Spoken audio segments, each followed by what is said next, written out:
The Duke jokingly proposed to her. She said, "I thought you'd never ask." He was trapped. Edward Ashworth had never been afraid of anything in his life.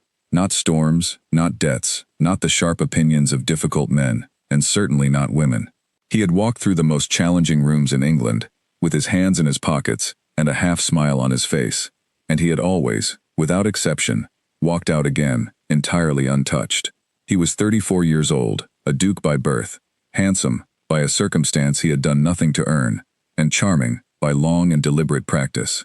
He had learned early in his life that if a man could make people laugh, they rarely stopped to look at him too closely, and Edward had spent most of his adult life keeping people laughing. He was not a cruel man. That distinction mattered, and he understood it about himself. He did not use his wit to wound people who had not deserved it, or his title to bully those who had less than he did, or his position to take things from people who were not in a position to refuse. He was, in the estimation of most who knew him well and thought about it honestly, a genuinely decent human being, sharp, generous when the occasion called for it, and loyal in the deep and steady way of people who do not give loyalty easily, but do not withdraw it once given. But he was also, and this was the more private and more significant fact, a man who had built very careful walls around himself. The walls were not made of silence or coldness. They were made of jokes and easy laughter, and the performed nonchalance of someone who has decided that being seen clearly is a risk not worth taking. Those walls had served him extraordinarily well for the better part of a decade.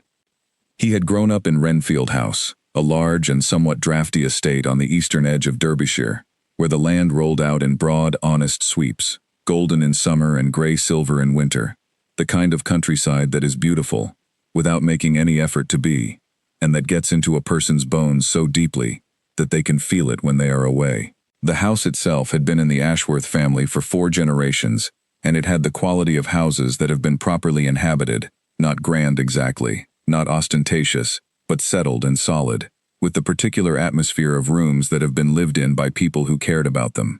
Edward had grown up loving Renfield, with the inarticulate and total love that people have for the places that formed them, which is a love they cannot usually see clearly until they have been away long enough to miss it. His father, the previous Duke of Renfield, had been a serious and somewhat reserved man who believed, in the way of his generation and his upbringing, that feelings were private things better kept that way. He was not a cold man. He was not unkind.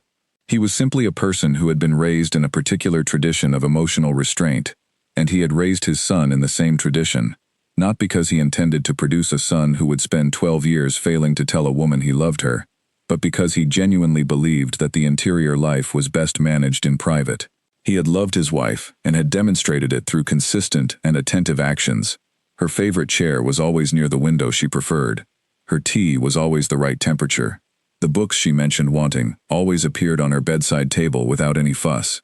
But he had never, in Edward's memory, said directly what he felt. Edward had learned from this that the expression of feeling required a certain indirection. His mother, Eleanor, had been warm and slightly vague, a woman who expressed love primarily through food and through remembering small details about people's lives that other people forgot. She had grown up in a large and noisy household and had arrived at Renfield at 23 and spent a decade being quietly amazed by how calm it was. She had loved her husband steadily and without drama, and he had loved her back in the specific and demonstrative ways that were available to him, and it had been, by most accounts, a genuinely good marriage built on genuine affection, even if neither of them had been particularly eloquent about it. Edward had absorbed from his father the understanding that feelings were internal weather, real and present, but not necessarily requiring announcement. From his mother, he had absorbed the understanding that love was demonstrated in attention and consistency. And he had invented humor as a coping strategy, entirely on his own, somewhere in the comfortable but quiet house of his childhood, as a way of being present and connected without being vulnerable. He had been, from early childhood, a clever person. Not the showy kind of clever, not the kind that made other children feel slow or that required an audience to function. The quiet kind, the kind that saw things clearly and remembered them accurately and made connections between things that other people hadn't thought to connect. He had been good at school, good at languages, good at mathematics, and good at reading people, which was the skill that appeared on no curriculum and proved more useful than all the others combined. He could tell, by the time he was 12, whether an adult's smile was real or performed, whether the friendliness at a dinner table was genuine or obligatory, whether a room was comfortable or only appeared to be. He had not known, at 12, that this was unusual. He had simply known it, and used it, and sometimes found it a burden. He had inherited the dukedom at 22. His father had been 58, apparently in good health, and then suddenly gone. A heart failure on a Tuesday morning in November that no one had seen coming, and that had left the estate, and the title, and everything connected to both, in the hands of a young man who was capable, but not ready. Edward had not been ready. He had known he was not ready. He had stood in the library at Renfield, reading the solicitor's letter, and felt the whole weight of it settle across his shoulders, like a coat that did not yet fit. He had managed. This was the central fact of the years that followed. He had managed the estate, attended the required events, made the correct decisions, and earned a reputation, over a decade, for being a capable and responsible man, doing a difficult job well. He had also, quietly and without making any kind of announcement about it, decided that he would not marry for reasons of convenience or expectation, or the social pressure that a man in his position was expected to respond to. He wanted, if he was honest, and the private, honest version of himself was a different person from the public, joking one, something real, something that did not feel like an arrangement dressed up as affection. He had attended enough arranged-feeling marriages to know what they looked like from the outside, and to want something different, and since he had not found the different thing, he had decided not to look. His estate manager, George Finch, who had been at Renfield since before Edward inherited it, and who had therefore earned the right to certain liberties, once asked him directly why he didn't simply find someone suitable and get on with it. Edward had smiled and said he was waiting to fall in love with a woman who could beat him at chess. George had taken this as the kind of deflecting joke Edward was known for. It was, in fact, essentially true. Clara Pemworth had beaten him at chess exactly 6 times. He had beaten her 11 times. Neither of them kept score aloud, but both of them remembered every game. She had come into his life the way important things tend to arrive, not dramatically, but inevitably. She was the daughter of Admiral Charles Pemworth, whose estate, Holloway Park, sat 3 miles east of Renfield, across a stretch of farmland, and one old bridge that flooded reliably every spring, and that both families had, over the years, declined to fix. The Ashworths and Pemworths had been neighbors for generations without being close, and then one summer, when Edward was 22 and Clara was 20, they had been seated beside each other at a dinner at the Hargreaves household by someone who would never know what they had caused. Edward had said something witty about the soup. He could not remember exactly what, only that it had been the kind of remark he made automatically in social situations, charming and slightly deflecting, the kind that invited laughter without requiring any real contact. Clara had looked at him. She had not laughed. She had looked at him with gray eyes that were steady and entirely unimpressed, and she had said, in a pleasant voice that contained not a trace of edge, "That was clever. I wonder if you always use clever things to avoid saying what you actually mean." He had stared at her for 3 full seconds. He was not a man who usually needed 3 seconds to form a response. "I beg your pardon?" he managed. "The soup," she said. "It isn't that bad." He had looked at his bowl. The soup was, demonstrably and without question, quite bad. "You're right," he said. "It is dreadful. I was trying to be polite." "I know," she said. "That's what I mean." He had not known what to make of her. He had spent the rest of that dinner trying to make her laugh, and she had not laughed once. She had smiled twice, small, precise, private smiles that felt, in some way he couldn't explain, more valuable than other people's open laughter, and she had said several things of her own that were genuinely funny, in a dry and understated way that most of the table appeared to miss entirely. He had driven home that evening thinking about her, with an intensity that he told himself was intellectual curiosity. He had gone to bed and dreamed about her gray eyes. In the weeks that followed, he found reasons to be present at events she attended. He encountered her at a village fair. He began riding, with what he believed was reasonable subtlety, on the road that was technically the longer route to his south fields, but that passed within sight of the Pemworth East Gate. George Finch observed all of this with the expression of a man who has decided to keep his own counsel and intends to do so indefinitely. Clara Pemworth was not, by the conventional standards of county society, a spectacular beauty. She was neat and self-contained, with dark hair worn simply, and a manner so consistently composed that people who did not know her sometimes found it unnerving. She did not flirt. She did not perform. She did not adjust her presentation for different audiences, or say different things to different people, or make herself easier than she was, in order to be better liked. She read widely, argued precisely, and had the quality, rare and somewhat disarming, of saying exactly what she thought, with a gentleness that made the honesty land as care rather than criticism. She was, Edward had come to think, in those first months of knowing her, exactly the same in all situations. He had never caught her being one thing in public and another thing in private. This was either a remarkable achievement of character or simply who she was, and the longer he knew her, the more certain he became that it was simply who she was. Their friendship had developed in the way that real friendships do, gradually and then suddenly, with a kind of inevitability that only becomes visible when you stop and look at the whole arc of it.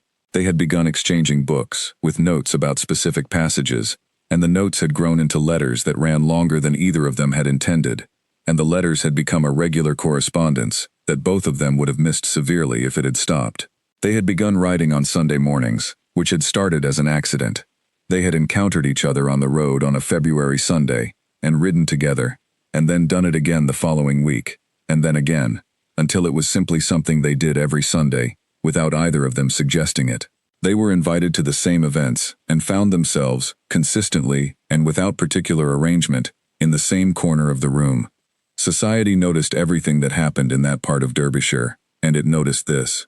Lady Sutton, who kept the county's social accounting books with extraordinary thoroughness, had told her niece Frances within 2 years of the acquaintance that the Duke of Renfield was obviously and completely taken with the Pemworth girl, and that the only question was timing.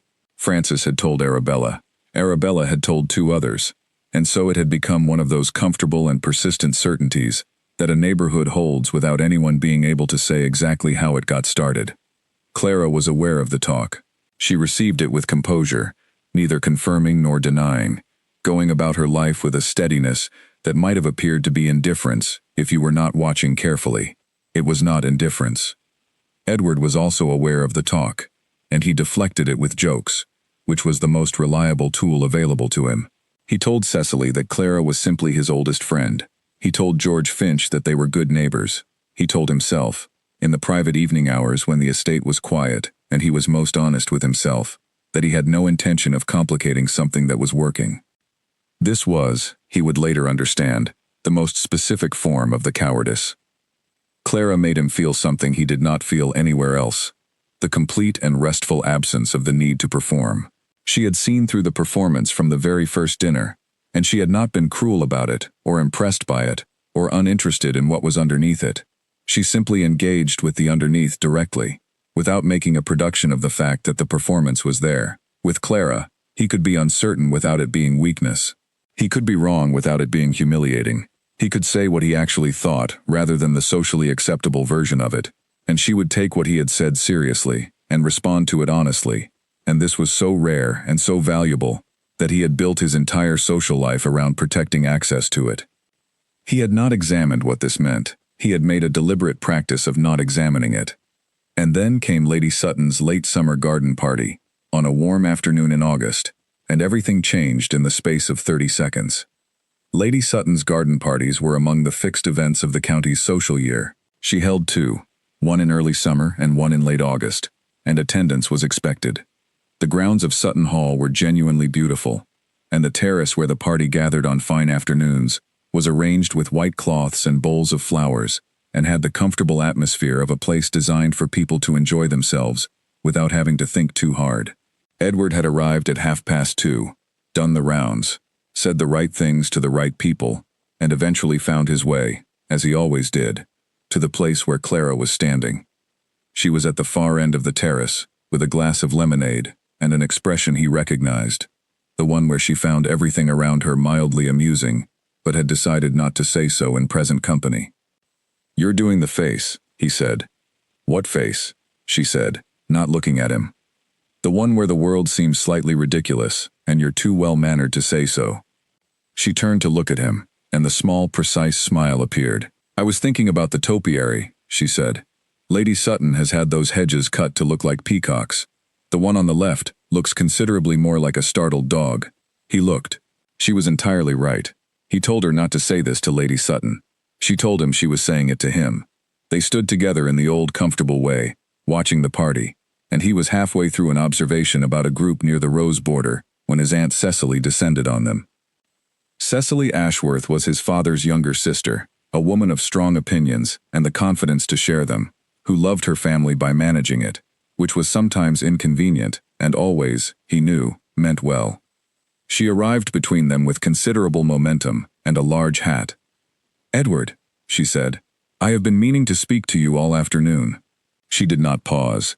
She never paused. "Lady Marchmont was asking me, only last week, whether you had any intentions whatsoever about settling down, and I had nothing to tell her, which was embarrassing, because her niece is a very suitable young woman, and there are at least 3 other excellent candidates in this county, and you are 34 years old, which is not ancient but is not young. And I really must ask you, when," she said, with great deliberateness, "do you intend to propose to someone?" Edward opened his mouth. He had a deflection ready. He had used it many times. He did not use it.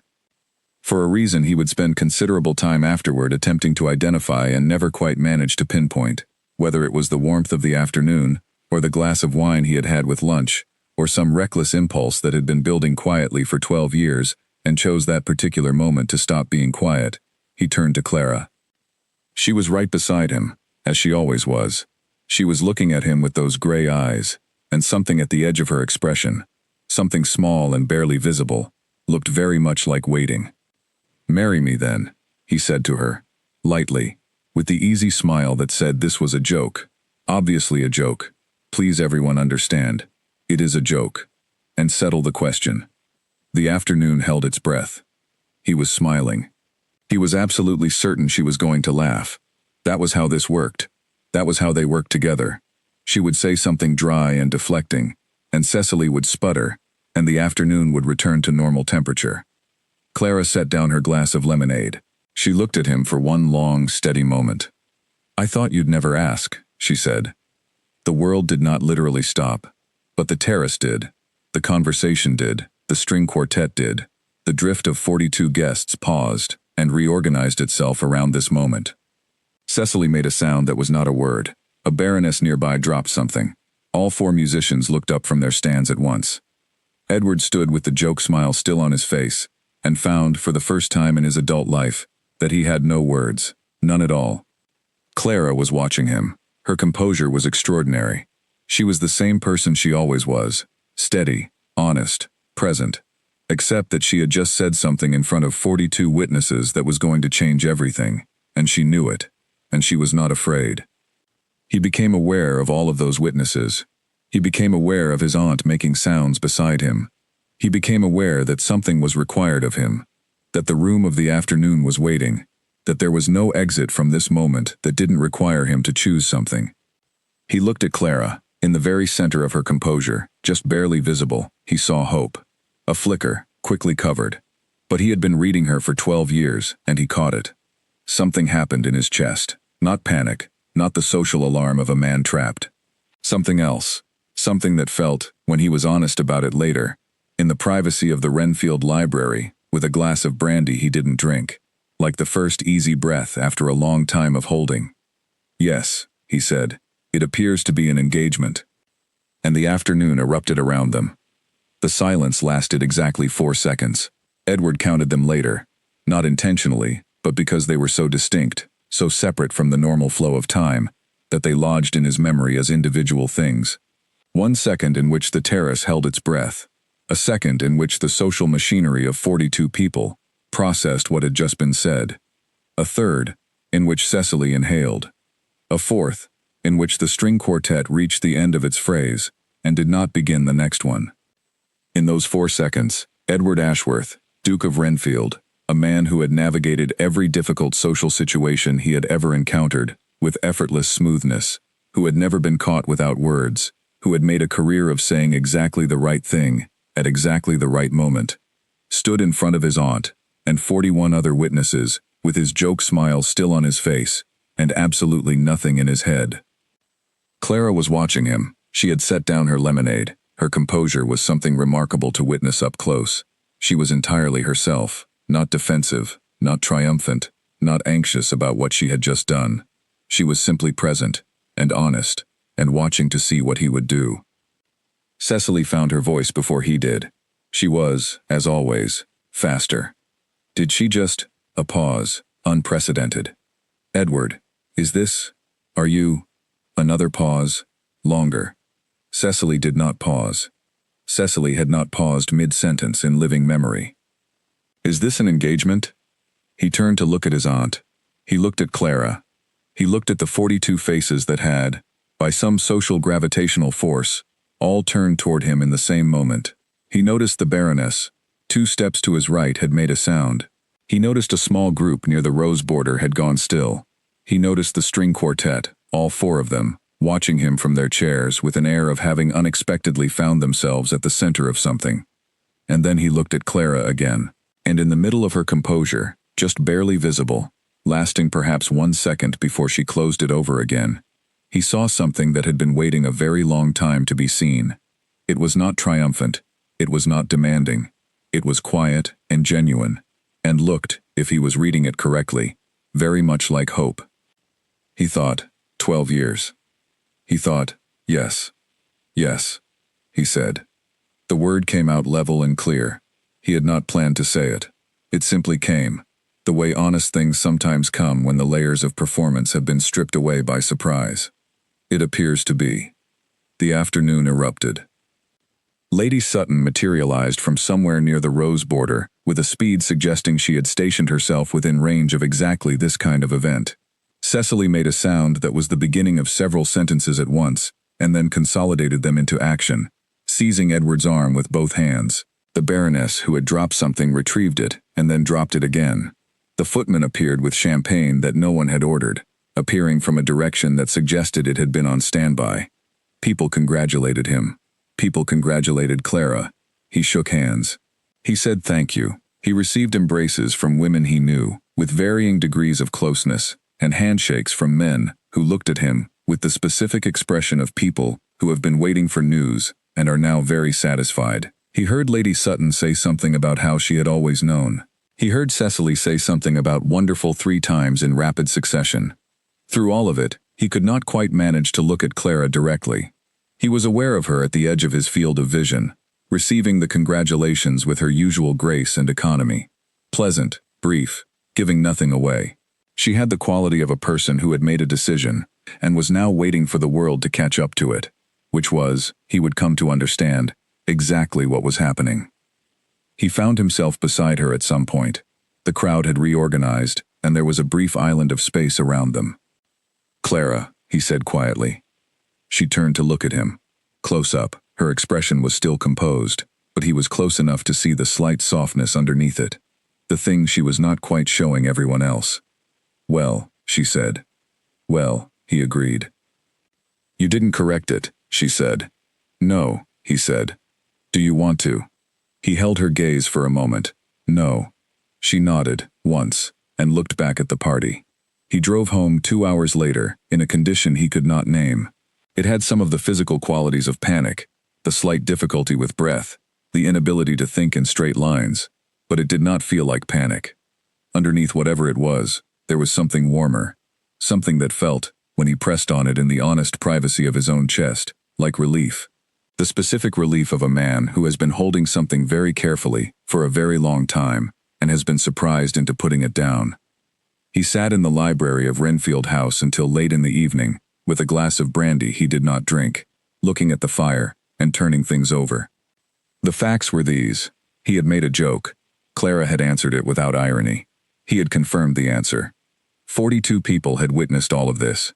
He was, as far as the world was concerned, engaged to Clara Penworth. He turned this over. He looked at it from different angles. He tried to find the angle from which it seemed like an imposition, or a trap, or a situation he had been maneuvered into, and he could not find that angle, because it did not exist. He had turned to Clara.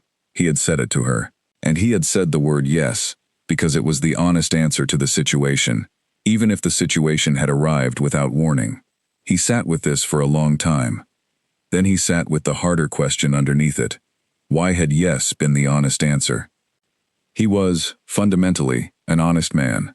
Not in the social sense. He deflected and joked and performed the easy version of himself with considerable skill. But in the deeper sense, that he could not, when he was alone and quiet, sustain a lie about himself.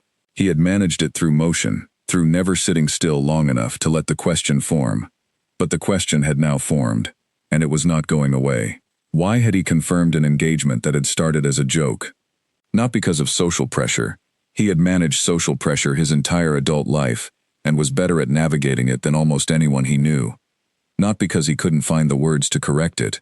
A man who made his living on words could always find the words. He had said yes, because something in him had decided to say yes before his thinking had caught up. He pressed his hand against the cold glass of the library window. Outside, the Derbyshire night was dark and clear, and entirely indifferent to his complications. He thought about the moment before Clara had answered. He had turned to her, and this was the part he kept returning to, the part he could not argue around, when Cecily had asked her question. When will you propose to someone? His mind had not moved to any of the suitable women of the county, had not produced any list or category or possibility. It had moved, directly and without hesitation, to Clara. And then he had said it to her, and his very first feeling, before the shock, before the awareness of witnesses, before any of the complicated thinking that followed, had been relief. That was the word. That was the honest word.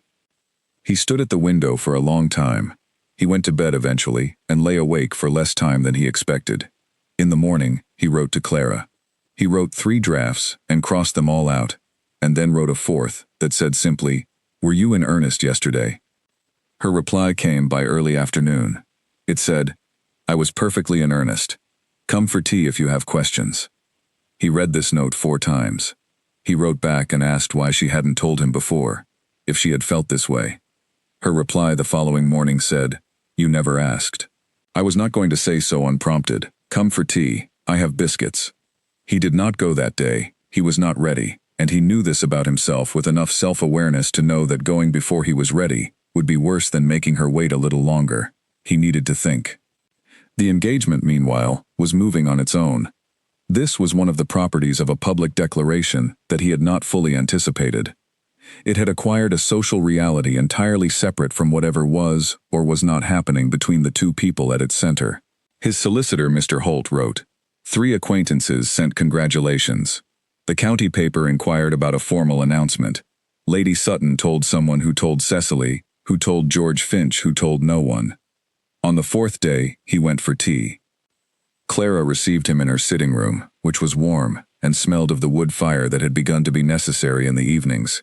She poured tea without being asked, offered a biscuit, and sat across from him, with the composure of a woman who had been expecting this visit, and had decided not to say so. "I need to understand," he said, "what you actually want from this." "What I said," she said. "You said I thought you'd never ask," he said. "That's not quite the same as a direct yes." "In the context," she said, "it is." They looked at each other. "Why didn't you say something before?" he asked. "I've answered that twice in writing," she said. "You never asked. And I was not going to present myself to you unprompted." "What if I had never—" He stopped. "Eventually, I would have said something myself," she said. "I had been thinking about how to do it. The garden party was considerably more efficient than what I had planned." He stared at her. "You had a plan?" "I am always planning things," she said, pleasantly. "It's how I manage the world." He looked at her across the tea table, this woman he had known for 12 years, and was still regularly surprised by, and felt something in his chest that was both simple and enormous. "I can't promise to be immediately good at this," he said carefully. "I am not natural with feelings. I find them easier to avoid than to say." "I know that," she said. "You're agreeing to it knowing that." "I'm agreeing to it because I know that," she said. "The people you can trust are generally the ones who tell you honestly what they can't do, not the ones who tell you they can do everything." He was quiet. "What I can do," he said, "is try. I can tell you that I will try." That, she said, is all I have ever wanted from you. He drove home that evening with the sense of something having been set in motion. Not finished, not resolved, but directed. He was moving towards something rather than around it. The distinction was, he found, the most significant thing he had felt in years. The county moved at its own pace, and the pace it chose for the Ashworth-Pemworth engagement was enthusiastic. Within a week of the garden party, the news had reached every household within 15 miles. Within a fortnight, it had reached London, carried by guests who had witnessed the terrace moment and understood the social value of being first, with interesting information. Edward received a steady stream of correspondence that ranged from the warmly genuine, to the perfunctorily correct, to the baffling. His solicitor, Mr. Holt, requested an appointment. The county paper asked about an announcement. Someone he had met twice sent a gift before any date had been set. Cecily, who had installed herself at Renfield for what she described as a brief visit, and what Edward understood would be nothing of the kind, moved through the house with the energy of a woman whose purpose had arrived. She had opinions about season. Autumn, preferably, not too late. She had opinions about the chapel at Renfield versus the village church. She had opinions about flowers, which she held strongly, and expressed at length. She had, most significantly, opinions about the guest list, which she had already begun compiling on paper, and which had reached 160 names before Edward had been made aware that she was doing it. He looked at the list. He looked at Cecily. He said he thought they should discuss this with Clara. Cecily went to see Clara. Clara met her with tea and patience, and a series of questions, so precisely calibrated that Cecily, by the end of the afternoon, had arrived at the conclusion that a small and intimate wedding was obviously the more elegant choice, and that she had always thought so. She left Holloway Park thoroughly pleased with herself and her own good taste. Edward heard about this, afterward, from Cecily herself, who reported it as a triumph of her own reasoning. He went to see Clara the following day and asked how she had done it. "I didn't argue," Clara said. She was in the garden, the proper garden this time, not the kitchen garden, sitting on the bench near the wall with a letter she had just finished reading. Arguing with Cecily produces more Cecily. I simply asked her questions until she found her own way there. What kind of questions? Things like, don't you think that for people who truly know and love each other, a more intimate occasion is so much more meaningful than a large crowd? And, I imagine a woman of your experience would know that the most memorable weddings are the ones where every person in the room is someone who genuinely matters. He looked at her. That is remarkably efficient. It saves energy, she said, which can then be applied to things that actually require argument. He sat down beside her on the bench. The October garden was stripped and clean, the last of the summer color gone, the bones of the borders showing in a way that was almost more beautiful than the fullness. He had always liked Holloway Park in October. "Clara," he said. "Yes?" She had put the letter in her pocket. "When you answered at the garden party," he said, "in those 4 seconds when I was standing there with my face, doing whatever it was doing, you looked," she said, "like a man who had sat in a chair that wasn't there." He absorbed this. "Did I?" "Somewhat. In those 4 seconds," he continued, "were you afraid?" She considered this with genuine attention. "Yes," she said, "a little." "Of what?" "Of being wrong," she said. "I had thought, for some time, that your feelings were not nothing. But thinking a thing, and knowing it, are different things. There was a moment in those 4 seconds where I wondered whether I had entirely misjudged the situation, and was about to make an extraordinary public fool of myself." "But you said it anyway," he said. "I said it anyway," she agreed. "Because the cost of being wrong was embarrassment, which is survivable. The cost of not saying it, when the door was there, that was a cost I didn't want to pay." He sat with this. "What made you think my feelings were not nothing?" he asked. She looked at him with a small, private quality to her expression. "The letters you kept," she said. "The way you rode past this gate for 6 months before you started taking the southern road openly. The way you always know, at any dinner we both attend, where I am in the room, even when you're talking to someone else." She paused. "The chess games." "What about the chess games?" "When you beat me," she said, "you look pleased. When I beat you, you look more pleased. You think I don't notice, but I notice everything." He was quiet. "I notice a great deal," she said. I have been paying attention to you for 12 years. You are not as opaque as you believe." He looked out at the October garden, at the bare bones of the rose border and the clean lines of the paths. He thought about 12 years of letters and Sunday mornings and chess games and dinners. He thought about the letters he had kept, which was not a habit he had adopted deliberately. He had simply, apparently, been keeping them, and had not examined why. "I am sorry," he said, "that I made you wait 8 years. I've told you not to apologize for that," she said. "I know," he said. "I'm saying it anyway. Not because I want absolution, because I want you to know that I understand what it was." She looked at him for a moment. Then she said something she had not said before, quietly and without particular drama. "It wasn't suffering, Edward. I want you to understand that. I had a full life. I had my father and the estate and the things I cared about. I was simply also hoping for a particular thing from a particular person, and hoping is not the same as suffering." He looked at her. "You are," he said, "a considerably better person than I deserve." "Almost certainly," she agreed. "But here we are." He laughed, the real laugh, surprised out of him, and she smiled the full smile, and the October garden held the moment pleasantly. He stayed for dinner that evening, and the Admiral joined them, and it was the first time Edward had sat at the Holloway Park dinner table, in the configuration that felt like what it actually was, rather than what they had been carefully not calling it for 12 years. The Admiral talked about the weather, and the Eastern Harbor improvements, and the Pemworth South Field. Edward listened, and contributed, and felt, the whole time, the ease of sitting in a room where nothing needed to be managed.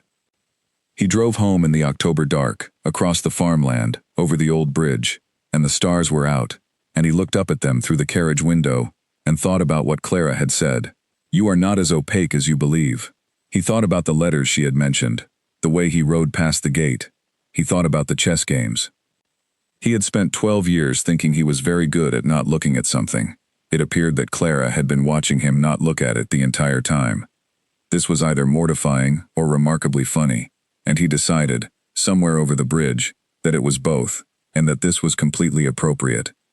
The days between the October conversations and the formal announcement had a quality he had not expected. They were ordinary days, in many respects. The estate had its business, which was unrelenting, and the autumn had its work to do, and Cecily had her plans, which required management. But within the ordinary dailiness, something had changed. He had stopped moving around the edges of the thing, and the thing itself had become, not smaller, but more manageable, like moving closer to a large object and discovering that the size was the same but the angle was better. He and Clara saw each other more often. This was partly practical. There were arrangements to discuss, details to settle. But it was also something simpler than that.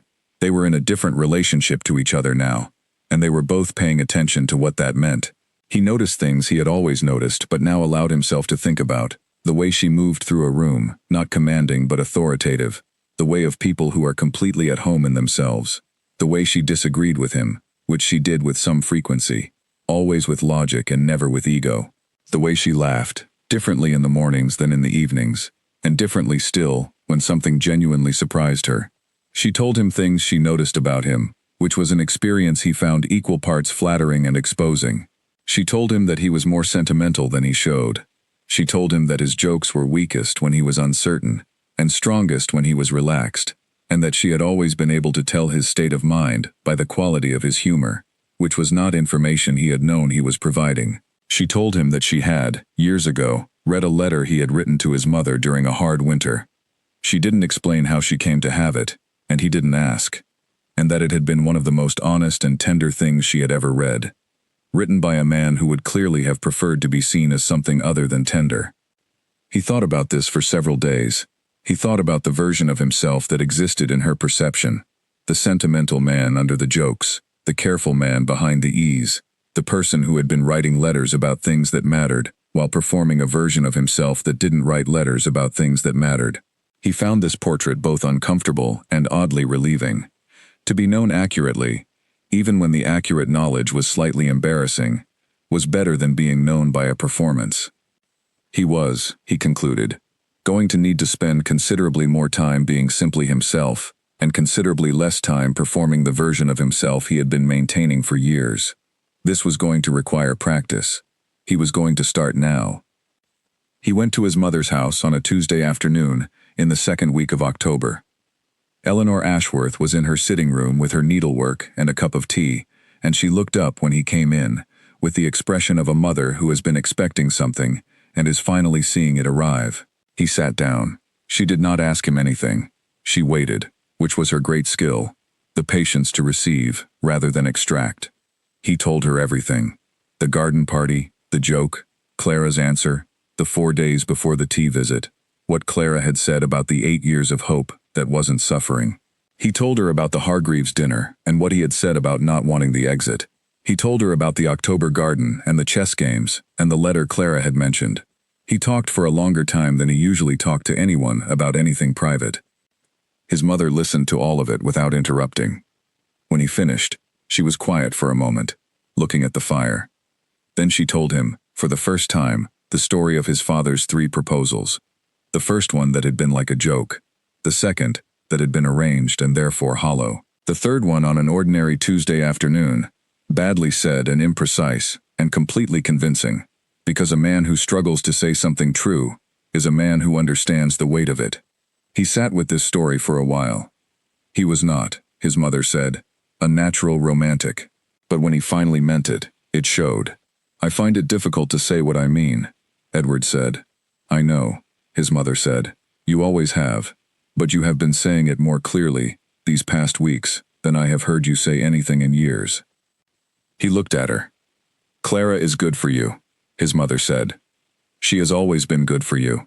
She sees you correctly, and does not ask you to be other than you are. That is very rare, and you should not take it for granted. He was quiet for a moment. Outside the sitting room window, the Derbyshire afternoon was going gold. The smaller house on the Renfield grounds was warm and quiet, and smelled of the tea his mother always made, and the slight sweetness of the flowers she always kept by the window. I don't take it for granted, he said. I have been taking it rather too much for granted for quite some time, and I am done doing that. His mother looked at him with the expression of a woman who is very pleased with her son, and intends to say nothing about it. He drove home with more resolution than he had arrived with, which was the purpose of going to see his mother. Admiral Charles Pemworth arrived at Renfield House on a Tuesday morning in mid-October, without announcing himself, which was his custom. He was a man of about 60, lean and direct, with white hair cut short, and the posture of decades spent on ship decks in difficult weather. He had always been pleasant to Edward in the measured way of men, who make judgments slowly, and are careful about where they place their trust. He knocked on the front door. He did not use the brass knocker. He simply knocked, the way a man does who is used to people opening doors when he does. They sat in the drawing room. Mrs. Hartley brought tea, which she did, with the extra care she always applied when she sensed the importance of an occasion. The Admiral did not acknowledge the tea for a moment. He sat and looked at Edward with the measuring gaze of a man who has spent a career assessing conditions and reading what they meant. I am not here, the Admiral said, to interrogate your intentions. That is your business and Clara's. I appreciate that, Edward said. I am here to say one thing, the Admiral said. Please, Edward said. Clara has been patient a long time, the Admiral said. I don't know the details. She doesn't discuss that sort of thing with me. But I know my daughter, and I know the difference between a woman who is waiting for something and a woman who has given up waiting. She has been the first kind, for some time. He picked up his tea. He drank it. He asked 2 questions about the eastern boundary of the Renfield estate, which apparently abutted an area where the Pemworth drainage had been causing some questions. He listened to Edward's answers about the fence line and the drainage arrangement that had been in place since before either of them was born. Then he stood up, shook Edward's hand with a grip that was brief and firm, and said something, and left. Edward sat with the 7 words for the rest of that day. She has been patient a long time. He thought about what patience like that actually required. He thought about what it meant to carry something quietly, without pressing, without adjusting the terms of a friendship to force a resolution, without making the carrying into a claim on the other person. He thought about all the dinners and the letters and the Sunday mornings and the chess games, and about the fact that Clara had been present for all of them, fully and honestly present, without ever once showing him the weight of what she was carrying. He thought about what it meant that she had answered the garden party joke the way she had. She could have protected herself. She could have laughed. She could have made it easy. She had instead chosen, in front of 42 people, to be honest, to take the door that had opened and walk through it, not because the outcome was guaranteed, but because it was possible, and she had decided that possible was enough to act on. This had required courage. He had not given it sufficient credit. He went to Holloway Park on the Thursday. Clara was in the kitchen garden with her gloves and her composure, kneeling in the soil that would be dug over for winter in another few weeks. She looked up when he came, and he saw the thing cross her face, that brief, steadying quality, the readiness. He crouched down to her level. "Your father came to see me," he said. "I know," she said. "He told me he intended to. He said you'd been patient." She looked at him. Something in her expression was careful. "He said that to you." 7 words. "And then the eastern boundary drainage," Edward said. The corner of her mouth moved. "That's very him." "Yes," Edward said. A pause. The kitchen garden was quiet around them. Somewhere over the wall, one of the stable cats was dealing with something in the leaves. "I understand," he said, "what 8 years of that kind of patience means. I understand what it cost." She began to say that it didn't cost her anything. "Let me finish," he said. She was quiet. "I understand," he said again, "that you carried something for a long time without pressing me, without changing what we had to force a conversation, without making your feelings into a demand on mine. I understand that this required something of you, and I have not said, I should have said before now, that I see it, and I am grateful for it, and it is one of the many things about you that I admire." The kitchen garden held this quietly. Clara was looking at him. She was not doing the composed face. She was doing the other face, the one that was simply hers. "You are," she said, after a moment, getting considerably better at saying things directly. "I'm practicing," he said. "I noticed," she said. "Is it acceptable?" he said. "The practicing." "It is very acceptable," she said. And then, quietly, "Thank you for saying it." He offered her his hand to help her stand. She took it. She kept it for a moment after she was standing, longer than was strictly necessary, and then she let it go, and they walked back toward the house in the October afternoon, and neither of them needed to say anything more.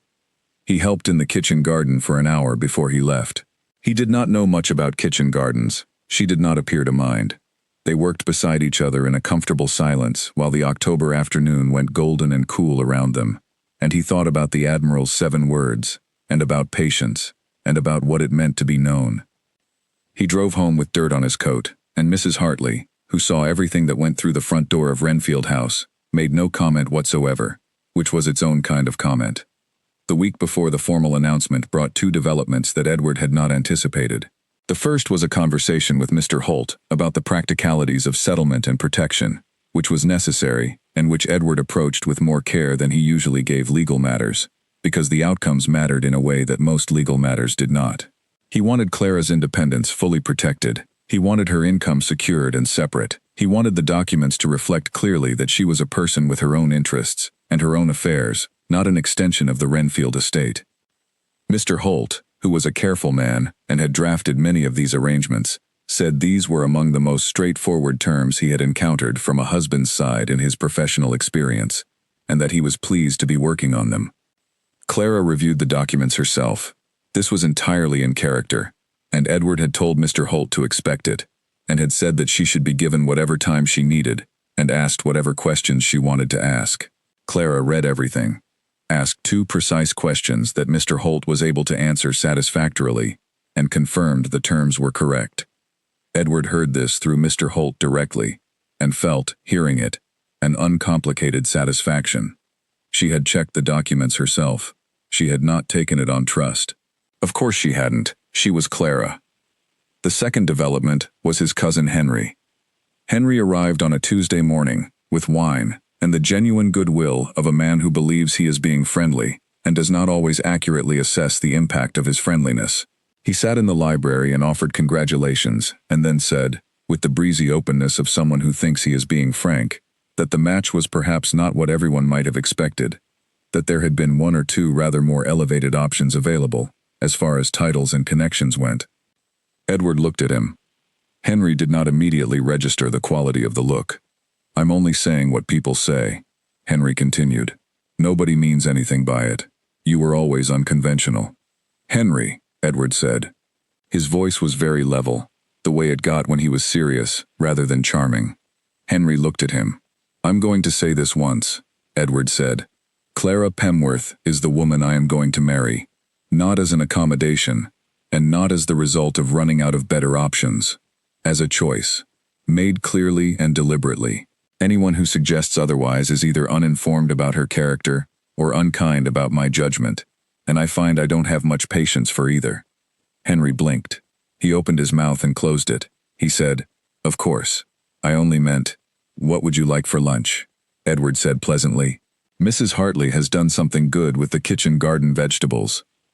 Henry left an hour later, with a revised understanding of his cousin, that would, Edward imagined, be shared with at least 2 or 3 people, before the day was out. Edward sat in the library alone afterward, and noticed something. He had said a true thing without wrapping it in a joke. He had been serious, and direct, and clear, and it had been easier than he expected. He had been practicing this, in small ways, for several weeks, saying what he meant, not what was most socially convenient. He was getting better at it.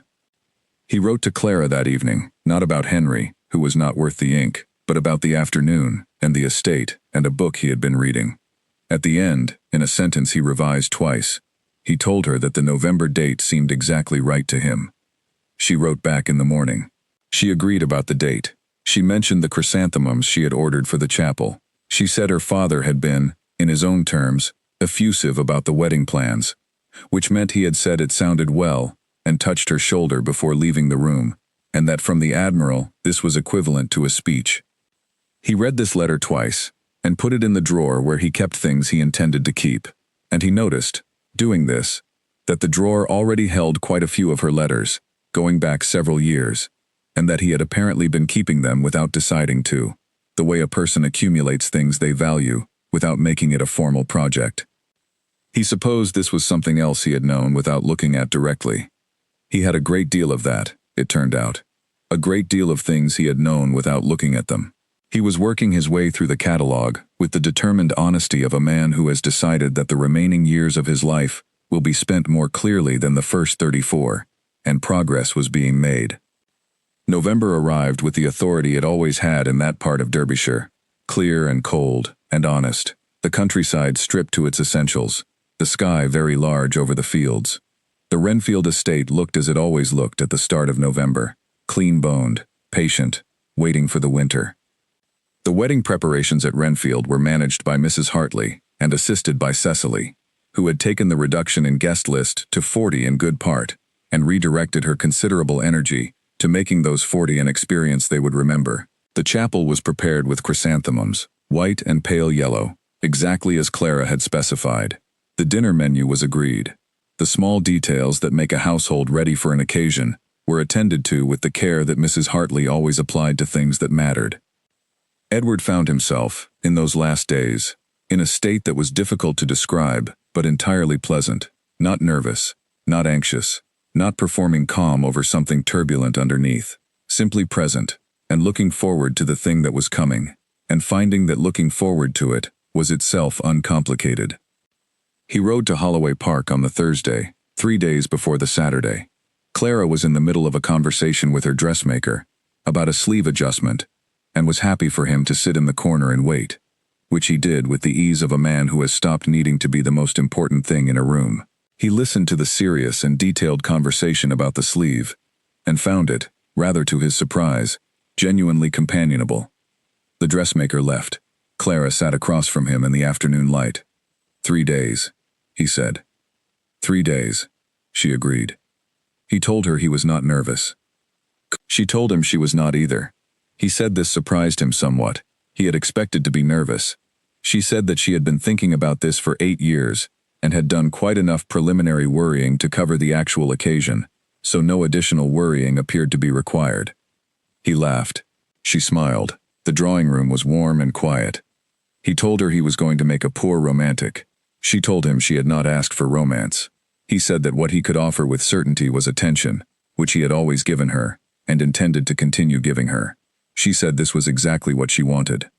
He told her that he loved her. He had said it before, in her sitting room at dusk, but he said it again now, because it was true, and because saying true things out loud was what he was practicing. She told him that she loved him too. She said it without qualification, the way she said everything honest. He took her hand. She gave it. They sat in the October light together.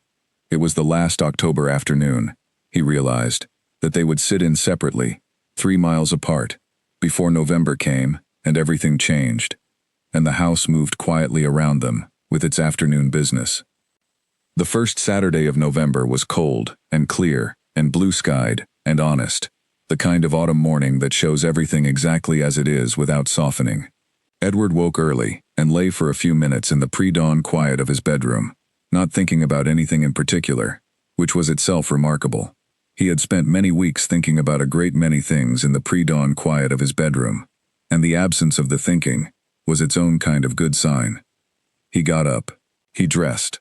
Arthur assisted with the quiet competence that Arthur always brought and said nothing about the occasion beyond what was strictly necessary, which was what Edward had privately asked him to do, and which Arthur had understood without requiring explanation.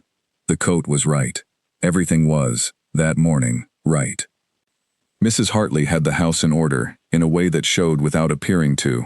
The hall flowers arranged without being overdone, the fires lit early, the breakfast ready.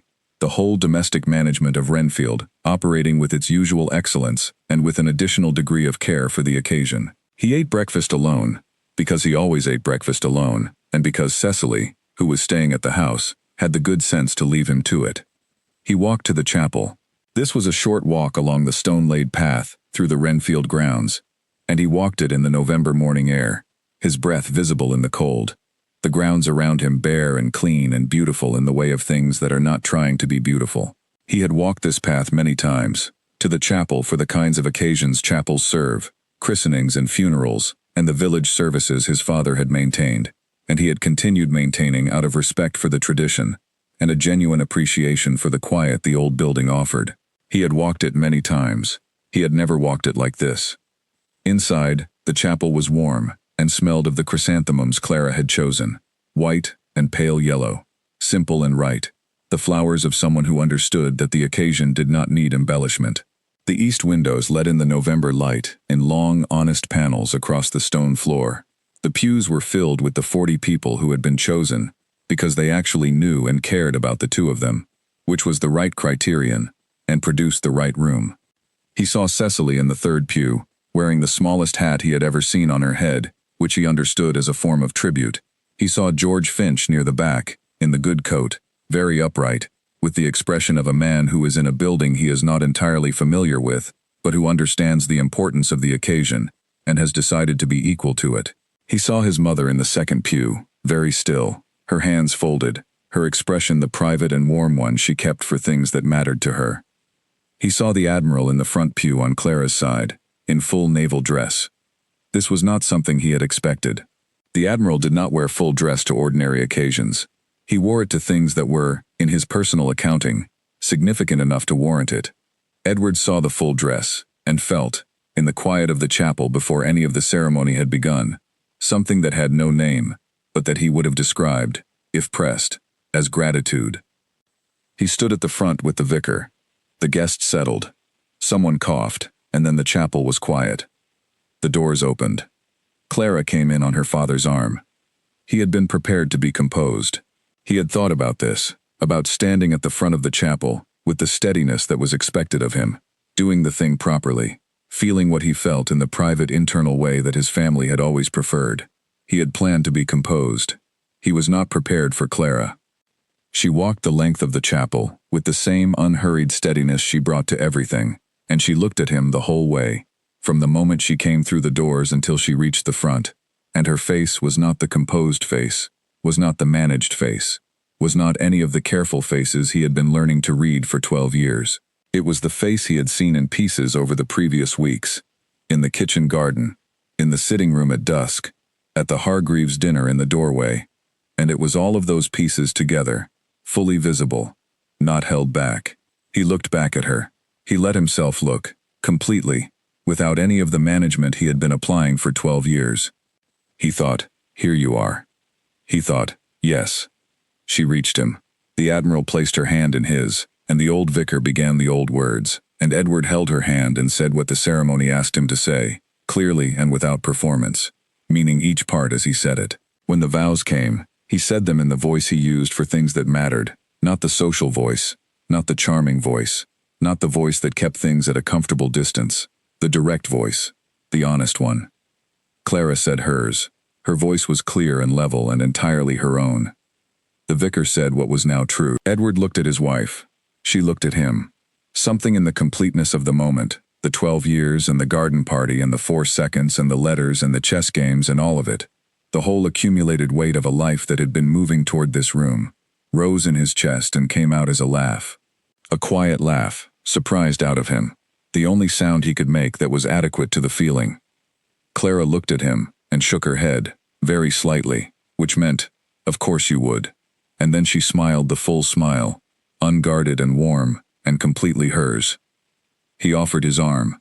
She took it. They walked back down the aisle of the chapel, and through the doors, and out into the cold blue November morning, and the grounds of Renfield House received them without comment, which was the right response, and the November sky was very large above them, and it was done. The dinner afterward was exactly what Clara had wanted, small and warm and full of people who meant the things they said. The dining room at Renfield, usually laid for 12 or 20, was arranged for 40 at round tables that made conversation easy, and the food was excellent, and the wine was good, and the room had the quality of occasions that are right-sized for what they are. Cecily gave a toast that was, by some force of circumstance or grace, brief and genuine. She said that she had been waiting for this for a considerable number of years, and that she was very pleased, and that Edward was lucky, and that Clara was also lucky, and that she hoped they would be happy. 4 sentences, all true. It was the best toast she had ever given, partly because it was the shortest. The Admiral stood up when it was his turn. He looked at the room, and then he looked at Clara, and he said, "She is the best person I know. I hope you know that too." 2 sentences. He sat down. The room was quiet for a moment.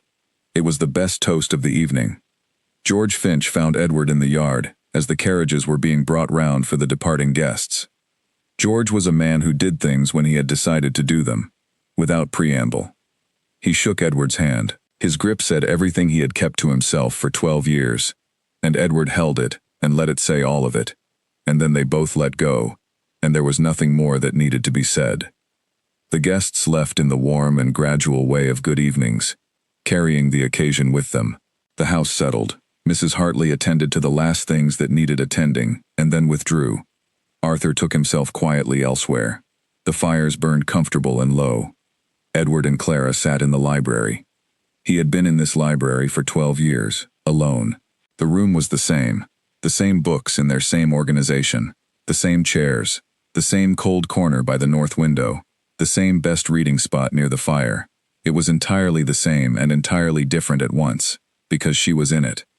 She was sitting in the chair he usually sat in. She was looking around the room with the attention of someone making a mental inventory, which was Clara. She always knew what was where, and thought about how things were arranged. "I'm going to move some things," she said. "Move anything you like," he said. "My books are going to take up a significant amount of space," she said. "We'll build more shelves," he said.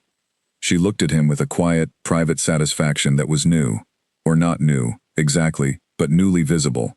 It was a satisfaction he recognized as the expression of someone who has arrived somewhere they intended to be. "Your cook," she said, "is as excellent as you said." "I know better than to mislead you about the cook," he said. "You do," she agreed. He looked at her across the warm library. He had proposed to her as a joke. She had not laughed. He had meant it, in the end, with everything he had. She had known he would, or had hoped he would, which amounted to the same thing in practice. He thought about what it meant to stop deflecting. He thought about his father's 3 proposals, and the third one that had worked because the man had stopped trying to say it correctly and had simply said it, poorly and honestly. He thought about his mother's steady love, demonstrated through the temperature of tea and the placement of chairs. He thought about the Admiral in full dress, standing in the front pew of a small chapel in November. He thought about Clara, who had carried a hope for 8 years without making it a burden on either of them, and who had walked through a door when it opened, because she had decided that being wrong was survivable, and not walking through was not. He thought about the Sunday mornings that would now begin here, in this house, rather than ending 3 miles apart. He thought about the letters he would still write her, even from the same rooms, because the letters had always been one of the best parts, and there was no reason to stop them. He thought about the chess games he was going to pay the wrong kind of attention to, and the arguments he intended to approach with more grace than he had managed in 12 years, and the true things he was going to practice saying, until they came out without requiring the practice. "Clara," he said. "Yes?" "Thank you," he said, for not laughing. She was quiet for a moment. "It was," she said, "extremely difficult not to." He turned to look at her. "Your face," she said. "In those 4 seconds. It was the most honest expression I had ever seen on you." "Was it?" he said.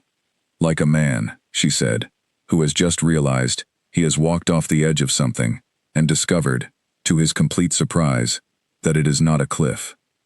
He looked at her. "Was that what it looked like?" he said. "More or less," she said. "From the outside." He laughed. The real laugh, the surprised one. And she laughed too. The full laugh, the real one. And the library held it comfortably, the way a room holds laughter when it belongs there. He went to sit beside her, and she made room for him without being asked, and they sat together in the warm library, as the November fire burned down, and the night moved on outside with its November patience, and there was nowhere either of them needed to be, and nothing that needed to be said, that hadn't been said. And the night was long, and neither of them was in any hurry, and the morning would come in its own time and be the first morning of the rest of it, and that was enough, and it was more than enough, and it was exactly right. The days between the announcement and the wedding had a texture that Edward had not encountered before. Not the texture of ordinary days, though the ordinary things continued. The estate required managing, the accounts required reviewing, the tenants required visiting. Cecily required managing in a different but equally consistent way. But underneath all of it, something had changed in the quality of his attention. He was paying attention to things he had always noticed, but had been careful, before, not to think too much about. He noticed, for instance, that Clara's handwriting was entirely consistent with her character. Clear, undecorated, no flourishes, each letter formed with the exact amount of space it needed. He noticed that when she argued a point, she always began with the strongest version of the counter-argument, which was the sign of someone who had thought it through honestly before opening her mouth. He noticed that she had, in 12 years of their friendship, never once complained about anything she was not actually trying to fix, and that she never discussed something as a problem without also having considered whether a solution was available. He noticed that she was funny in a way that most people missed. Her humor was understated and dry, and sometimes took a moment to land, and when it landed, it was better than the things that landed immediately, because it had been worth the wait. He had always known this. He was now letting himself think about it. He went to see her on a Wednesday afternoon, and they sat in the Holloway Park drawing room, and argued for an hour, about the management of a piece of estate land that abutted both their properties, and that had been in dispute, a mild, friendly dispute, for several years. He thought she was wrong about the drainage solution. She thought he was wrong about the timeline. They went back and forth with the specific pleasure of two people who enjoy being properly contradicted by someone worth arguing with, and in the end, arrived at a position somewhere between their two original positions that was, they both agreed without saying so, probably better than either. He drove home smiling to himself. He thought about the rest of his life.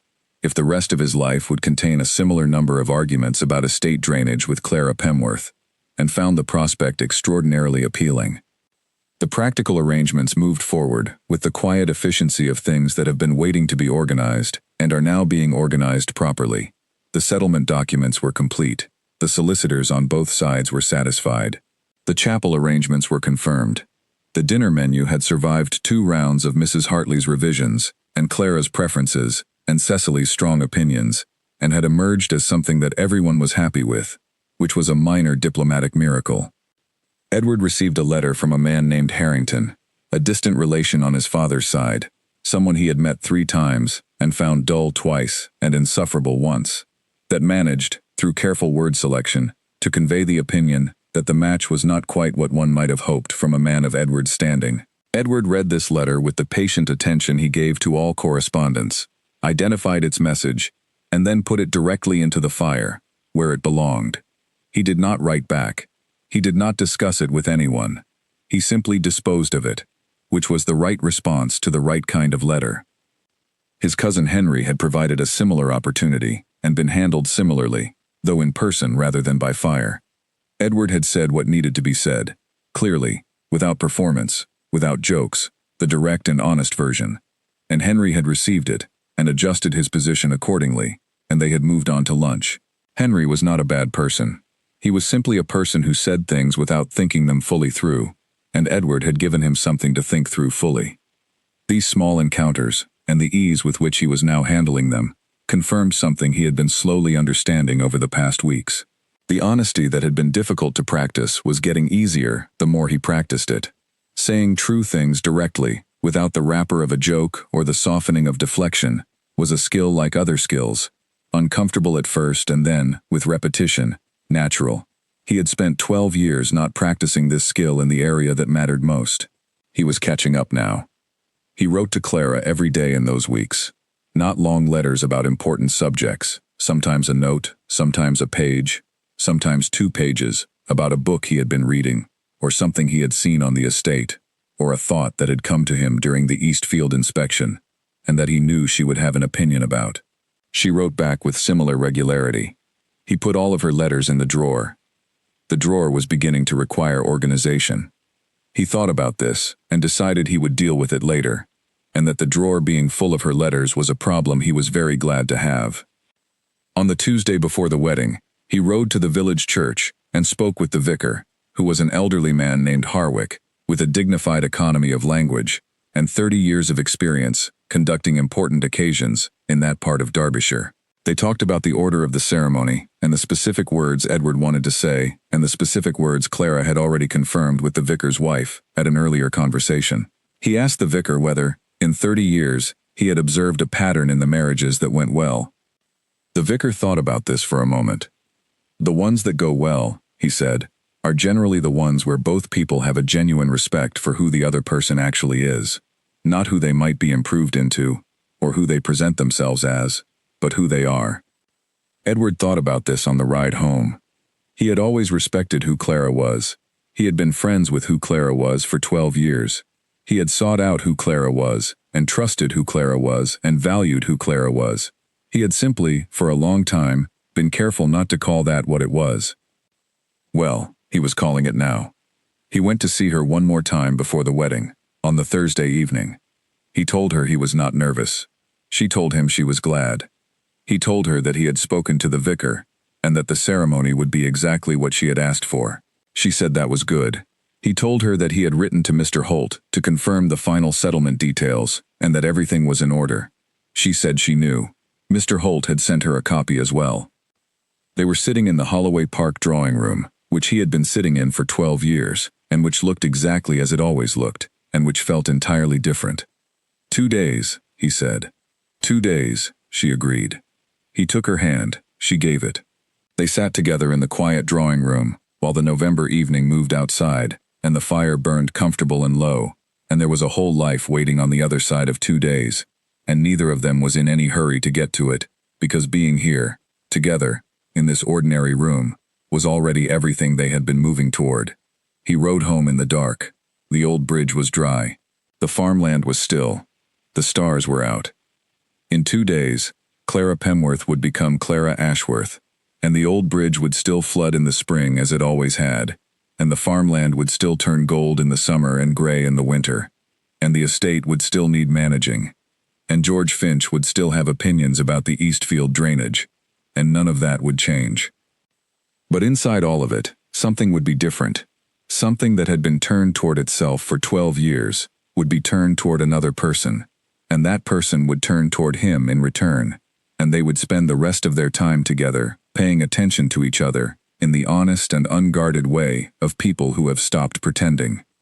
He arrived at Renfield. He went inside. He went to the library, not to pace or to sit awake or to stare at a glass of brandy he didn't drink, but to sit in the good chair near the fire and read for a while, which is what he would have done on any ordinary Thursday evening. The ordinary Thursday evening felt, in every way that mattered, exactly right. There was a moment, in the middle of the wedding dinner, when Edward looked up from a conversation with the Hargreaves, to find Clara watching him from across the table. She was not doing anything notable. She was simply sitting there, in conversation with someone on her right, and she had turned briefly to look at him. They had, of course, looked at each other many times over the previous 12 years, in rooms very similar to this one. But this time the look had a quality it had not had before, the quality of two people who have stopped maintaining a distance, and are now simply present to each other, without anything in between. She held his gaze for a moment, and then turned back to the conversation she was having. He looked back at the Hargreaves. And that was all. But it was the kind of nothing that contained everything. The dinner was good, and long, and warm. People who had known both of them for years, and were genuinely pleased, found things to say that were true, rather than merely kind. Cecily was on her best behavior, which meant she was only slightly louder than the general conversation. The Admiral, having delivered his two-sentence toast with perfect economy, ate his dinner with the contentment of a man who has discharged a duty he is glad to have. George Finch, in the far corner with the wife of one of the Pemworth solicitors, ate steadily, and said little, and watched everything, which was what George always did. At the end of the evening, he found Edward in the yard, and shook his hand with the grip that said 12 years of kept observations in one handshake, and Edward gripped back with the grip that said, I received all of them, and that was sufficient. The guests left. The house returned to itself. The fires burned down. November went on doing what November does outside the windows, cold and clear and honest and indifferent to occasions. He and Clara sat in the library and talked about the books on the shelves, which she was already reorganizing in her mind, and about the shelves that would be needed, and about which corner received the best light for reading in the afternoons. They talked about the cook's excellent management of the winter vegetables. They talked about the drainage on the east field, which was still unresolved, and which she had thoughts about. They talked about what they would do at Christmas, which was 6 weeks away, and what the Admiral's expectations were about where it would be held, and whether Cecily could be managed into spending Christmas at her own house this year, which they both agreed was unlikely. These were not, by any measure, momentous conversations. They were the ordinary conversations of two people, settling into shared life together, working out the 1,000 small details of how days would proceed, and what would be expected, and what would be negotiated, and what would simply become, over time, the way things were. He had, in his life, sat through many dinners, and many conversations, and many events, that were supposed to be significant, and had not felt so. He had sat through other, less designed moments, that had turned out to hold everything. He recognized, sitting in the library with his wife on the first night of their marriage, talking about bookshelves and drainage and Christmas, that this was one of the latter kind. Clara, he said. She looked at him. I'm glad you walked through the door, he said. She looked at him with the expression she kept for him, the real one, fully open. You held it, she said. I held it by accident, he said. You held it, she said again. Whatever the reason, you turned to me and you held it open, and when I walked through, you didn't close it behind me.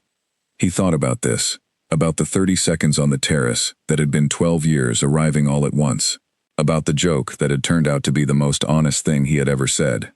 It is, he said, the best accident I have ever had.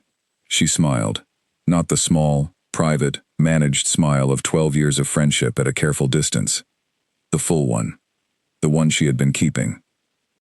Me too, she said. They stayed in the library until the fire was low and the November night was deep outside the windows, and then they went to bed, and it was the first night of the rest of it, and the morning would come, and all the mornings after it.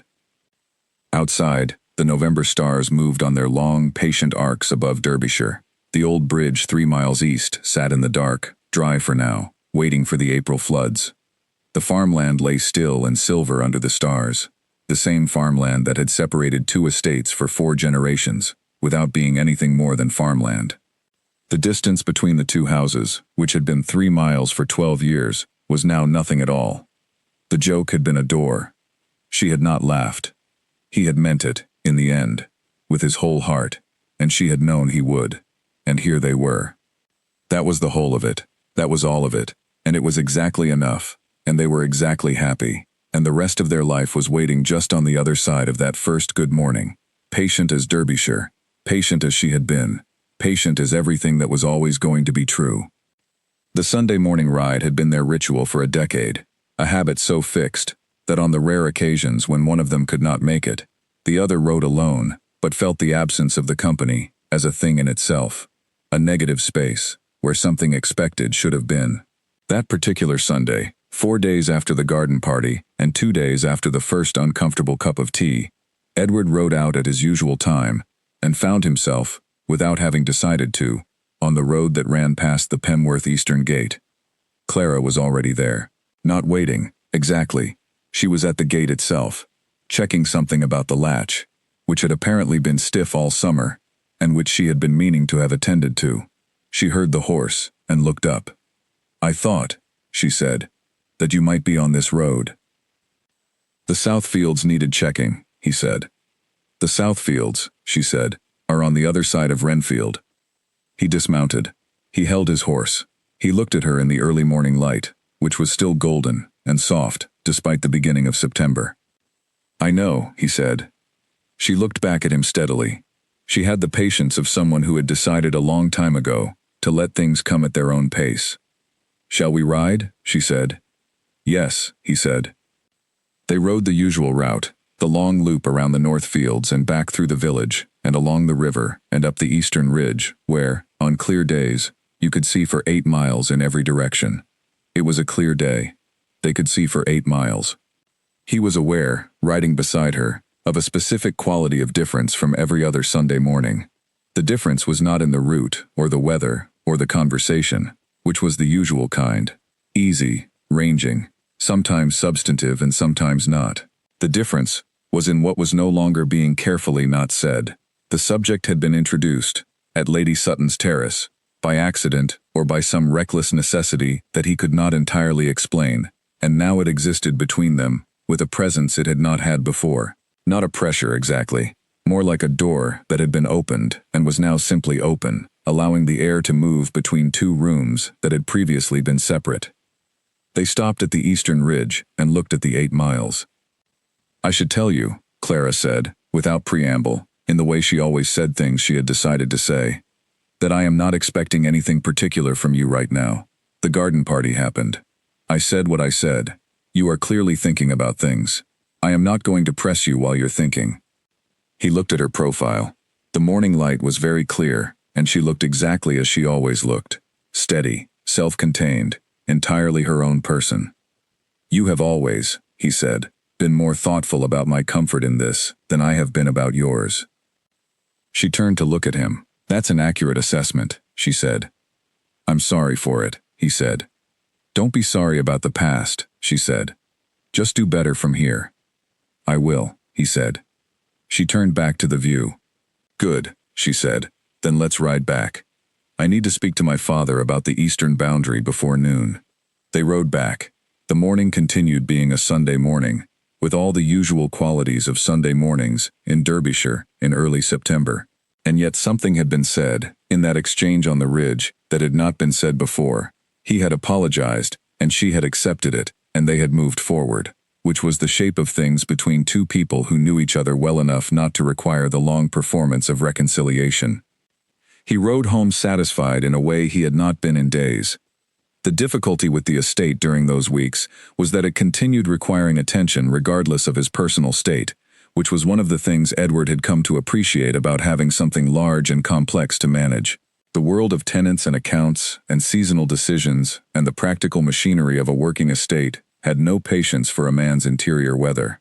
It asked for his competence regardless of what else he was dealing with, and providing that competence was both a duty and, he had found over the years, a kind of anchor. When everything else felt uncertain, the Eastfield drainage was still the Eastfield drainage, and it needed deciding about. George Finch was a reliable source of this kind of grounding. He appeared in the estate office on a Monday with the weekly reports, set them on the desk, and then remained standing in the particular way of someone who has made a decision about saying something. "The Alderton tenancy," George said. "Yes," Edward said, pulling the report toward him. Needs renewing by December, George said. Yes, Edward said. Old Mr. Alderton wants to discuss the terms, George said. Arrange it, Edward said. George remained standing. Edward looked up. Was there something else? Edward said. George looked at the ceiling for a moment, which was his version of choosing words carefully. She'd know what to do about Alderton, he said. Edward looked at him. She? Miss Pemworth, George said. She had dealings with his brother's tenancy on the Pemworth South Fields 3 years ago, got the terms settled proper, and no trouble since. He looked back at Edward. You could ask her opinion. Edward held George's gaze for a moment. I could, he said. Just saying, George said. He picked up the paper he had apparently come to collect, turned around, and left. Edward sat with the reports, and did not immediately read them. He thought about what George had said, and what George had meant, which were slightly different things, and he thought about the fact that George Finch, who had worked for the Renfield estate for 23 years, and had, in all that time, never once expressed an opinion about Edward's personal affairs beyond the one comment about Miss Pemworth being a good woman, had now, in the space of 2 weeks, expressed himself on the subject twice. He went to ask Clara about the Alderton tenancy the following day. She was in the Holloway Park Library, working at the desk with the concentrated attention she brought to administrative matters, and she looked up when he came in, with the expression of mild inquiry she used when he appeared without prior arrangement, which he did occasionally. He asked about the Alderton tenancy and the Alderton brothers' situation on the Pemworth South Fields. She talked through it for 20 minutes, with the clarity and detail of someone who had studied the problem thoroughly and arrived at a position she could defend. He asked 2 questions. She answered them, and by the end of the 20 minutes, he had a complete picture of the situation and a clear sense of how to approach the renewal conversation. Thank you, he said. That's very useful.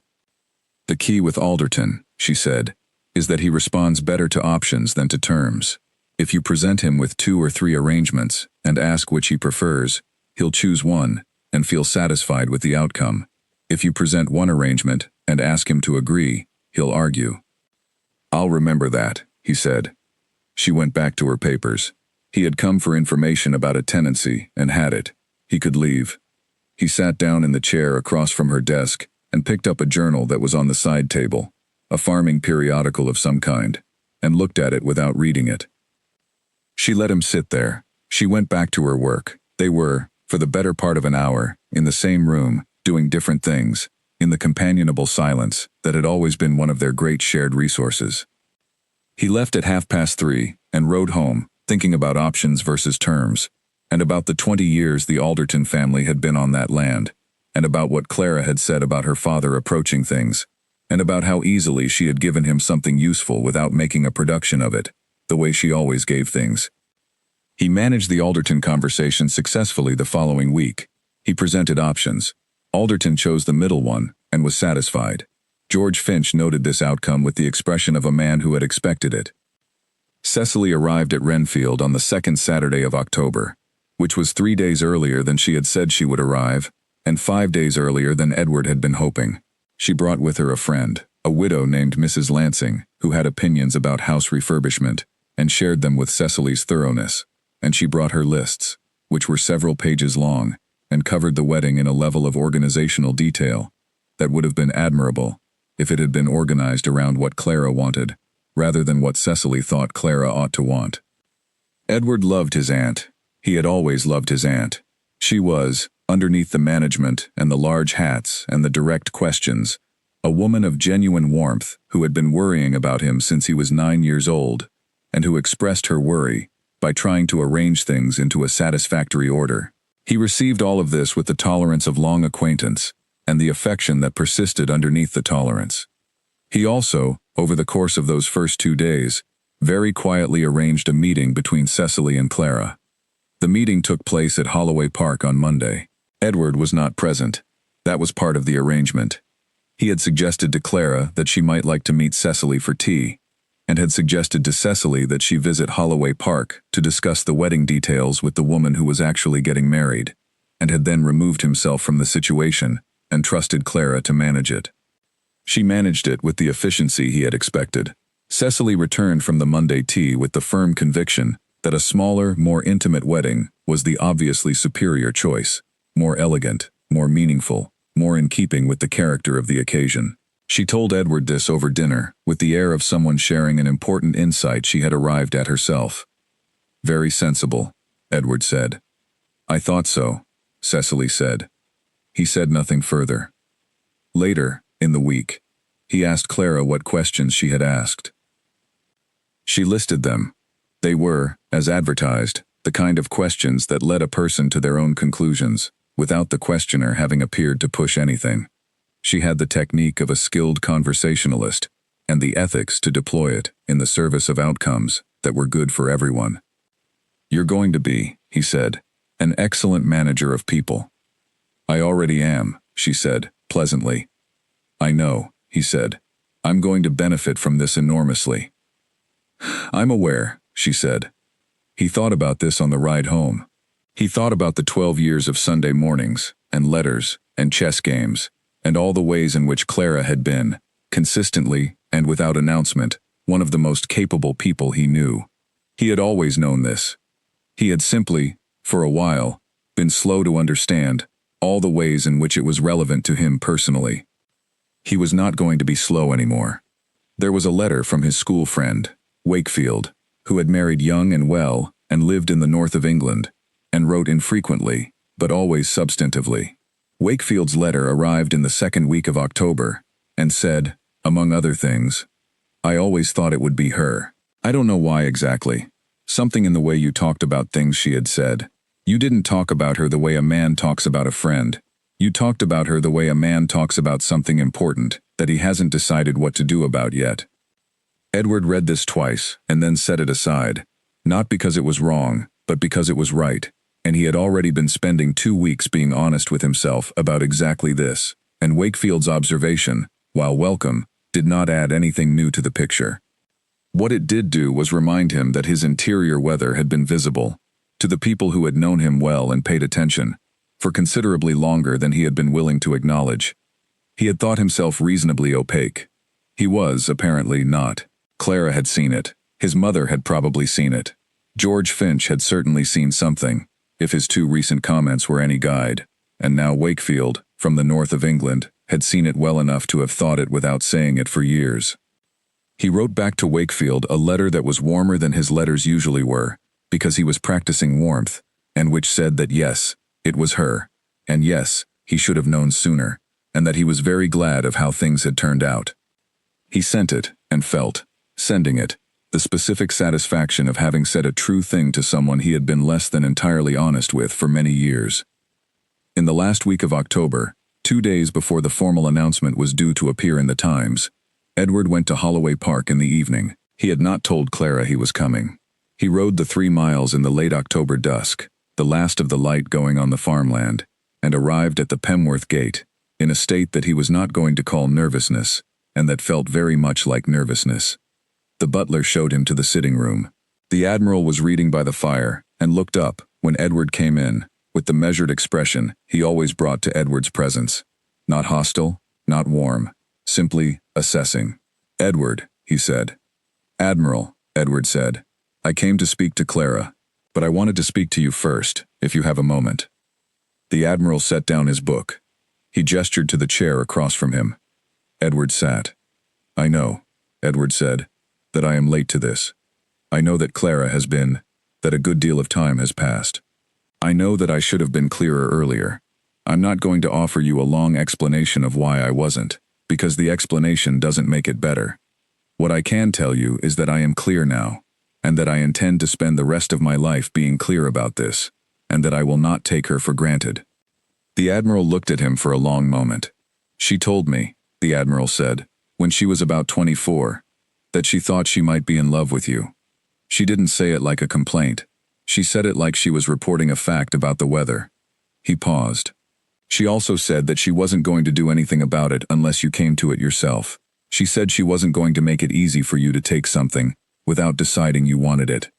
Edward said nothing. "She has more patience than I do," the Admiral said. "She gets that from her mother." He picked up his book again. This was, Edward had come to understand, The Admiral's method of signaling that a conversation was concluded, but not on bad terms. He returned to his book rather than his face doing something, which was the reserve of a man who had spent decades not showing his face to the open weather. "Thank you," Edward said. "She's in the garden," the Admiral said. He found her in the walled garden at the back of the house, the one that kept some of the kitchen herbs through the winter, and that she tended with particular care. She was standing at the wall, looking at something about the climbing rose that had gone to hips, and she turned when she heard him. "You didn't send a card," she said. "No," he said. She waited. "I spoke to your father," he said. She looked at him with slight surprise. "You came to speak to my father?" "First," he said, "and then I came to speak to you." She waited again. The garden was cold and quiet around them. The hips were red on the climbing rose. The November dusk was coming in fast. "I have been," he said, "practicing saying true things directly. I'm getting better at it. I want to practice it with you now, because the most important true things I have to say are for you." She was very still. He said, "You are the person I trust most. You are the person whose opinion I value above everyone else's. You are the person I have been building my life around, in a quiet and unexamined way, for 12 years. You have been patient with me in a way I did not deserve and cannot fully repay. I am in love with you. I have been for a long time. I was not looking at it directly, because I was afraid of what would happen if I did, but I am looking at it directly now, and that is what it is." The garden was very quiet. Clara looked at him for a long moment. "I know," she said. "I know you know," he said. "I wanted to say it anyway." She looked at him, and the expression on her face was something he had not seen there before, or not quite like this. Full, and open, and completely unhidden. "Say it again," she said quietly. He said it again. He said it simply, without the layers he usually put around things that mattered. "I love you." "Thank you," she said, "for saying it directly." "I'm going to keep practicing," he said. "I know," she said. "I'll help." He reached for her hand. She took his. They stood in the walled garden as the last of the October light went, and the cold came in from the north. And there was nothing more that needed to be said tonight that had not been said, and there was a formal announcement in 2 days, and a wedding in 3 weeks, and the whole rest of it waiting on the other side of both those things. And the present moment was enough. He stayed for dinner. He rode home in the dark, across the bridge, looking up at the stars, and he thought, this is what it feels like when you stop moving around something and go toward it instead. It felt like arriving. November arrived in Derbyshire with the directness it always had. No gradual cooling. No polite transition. Just a Monday morning in the first week of the month that felt entirely different from the last Monday of October. The sky went from the soft gray of late autumn to the clean, hard blue of early winter. The frost came in at night and stayed until mid-morning. The fields turned the particular color of November fields in that part of England. Not dead exactly, but patient, waiting, storing whatever they needed for the spring. Renfield House had been Edward's home for 34 years, and he knew the way it behaved in each season, with the intimacy of long occupation. He knew that the north corridor was colder than it had any right to be in November, and that the library fire needed to be lit by 9 if the room was to be warm by noon, and that the east-facing rooms caught a particular quality of winter morning light that was different from, and better than the summer version. He knew all of this the way a person knows the sounds of their own house at night. Not thought, just known. In those first days of November, he had 2 weeks left. He thought about this sometimes, in a way that was not anxious, but was appreciative. The specific quality of attention that comes when a change is approaching and you notice, more sharply than usual, the texture of things as they are. The library as it was now, with his organization, would become the library as it would be, with their organization. The rhythm of mornings would change. The dinners would change. The Sunday rides would change their starting point. He was not sorry for these changes. He was, rather, finding himself curious about them in a way that felt genuine and forward-looking, rather than resistant. He had spent 12 years managing the distance between himself and what he wanted. He was now spending 2 weeks approaching it, and the approaching felt good. He wrote to Clara every day. She wrote back every day, sometimes on the same day he had written and sometimes on the following morning. The letters in those 2 weeks were different in quality from the letters of the previous 12 years, more direct, less carefully maintained at a specific temperature, more honest about small things and large ones. He told her that he had made a decision about the Alderton tenancy and how he had managed the conversation. She told him that the kitchen garden would need some attention in the first week of their being at Renfield together, and that she had some thoughts about the south wall. He told her about a book he had been reading. She told him about a letter from an old friend in Bath, and what the friend had said that was interesting. These were not love letters exactly. They were the letters of two people who had decided to share a life and were already beginning to do so, a week before the date, in the practical and continuous way that sharing a life actually works. He also, on a Wednesday in the second week of November, wrote her something that was more than a letter about daily things. He wrote it at midnight, which was later than he usually wrote anything. He had been sitting in the library reading, and had put the book down, and sat for a while in the comfortable silence of the house, and something had come to him that he wanted to say while it was clear. He wrote, "I have been thinking about what you said on the terrace at Lady Sutton's. Not the words, I know those by heart, as I suspect you know mine, but what it required of you to say them. I was afraid for 12 years. I managed the fear by not looking at it. You were afraid for 4 seconds on a terrace, in front of 42 people, and you said it anyway. I want you to know that I understand the difference between those two things, and that what you did was braver than anything I did in all those years, and that I am grateful for it in a way I am still learning to say properly." He sealed it and sent it the following morning. Her reply came the next day, which was Friday, 4 days before the wedding. She wrote, "I was not braver. I was simply more tired of waiting." There is a point, for patient people, when patience becomes a kind of cowardice of its own, when continuing to wait becomes a way of protecting yourself from the risk of honesty. I reached that point. The garden party was the opportunity. I took it. The brave thing was what you did in the 4 seconds after, when you could have made it a joke and didn't. That was a choice, and it was yours. He read this 3 times. He put it in the drawer with all the others. He thought, she is exactly right. She usually is.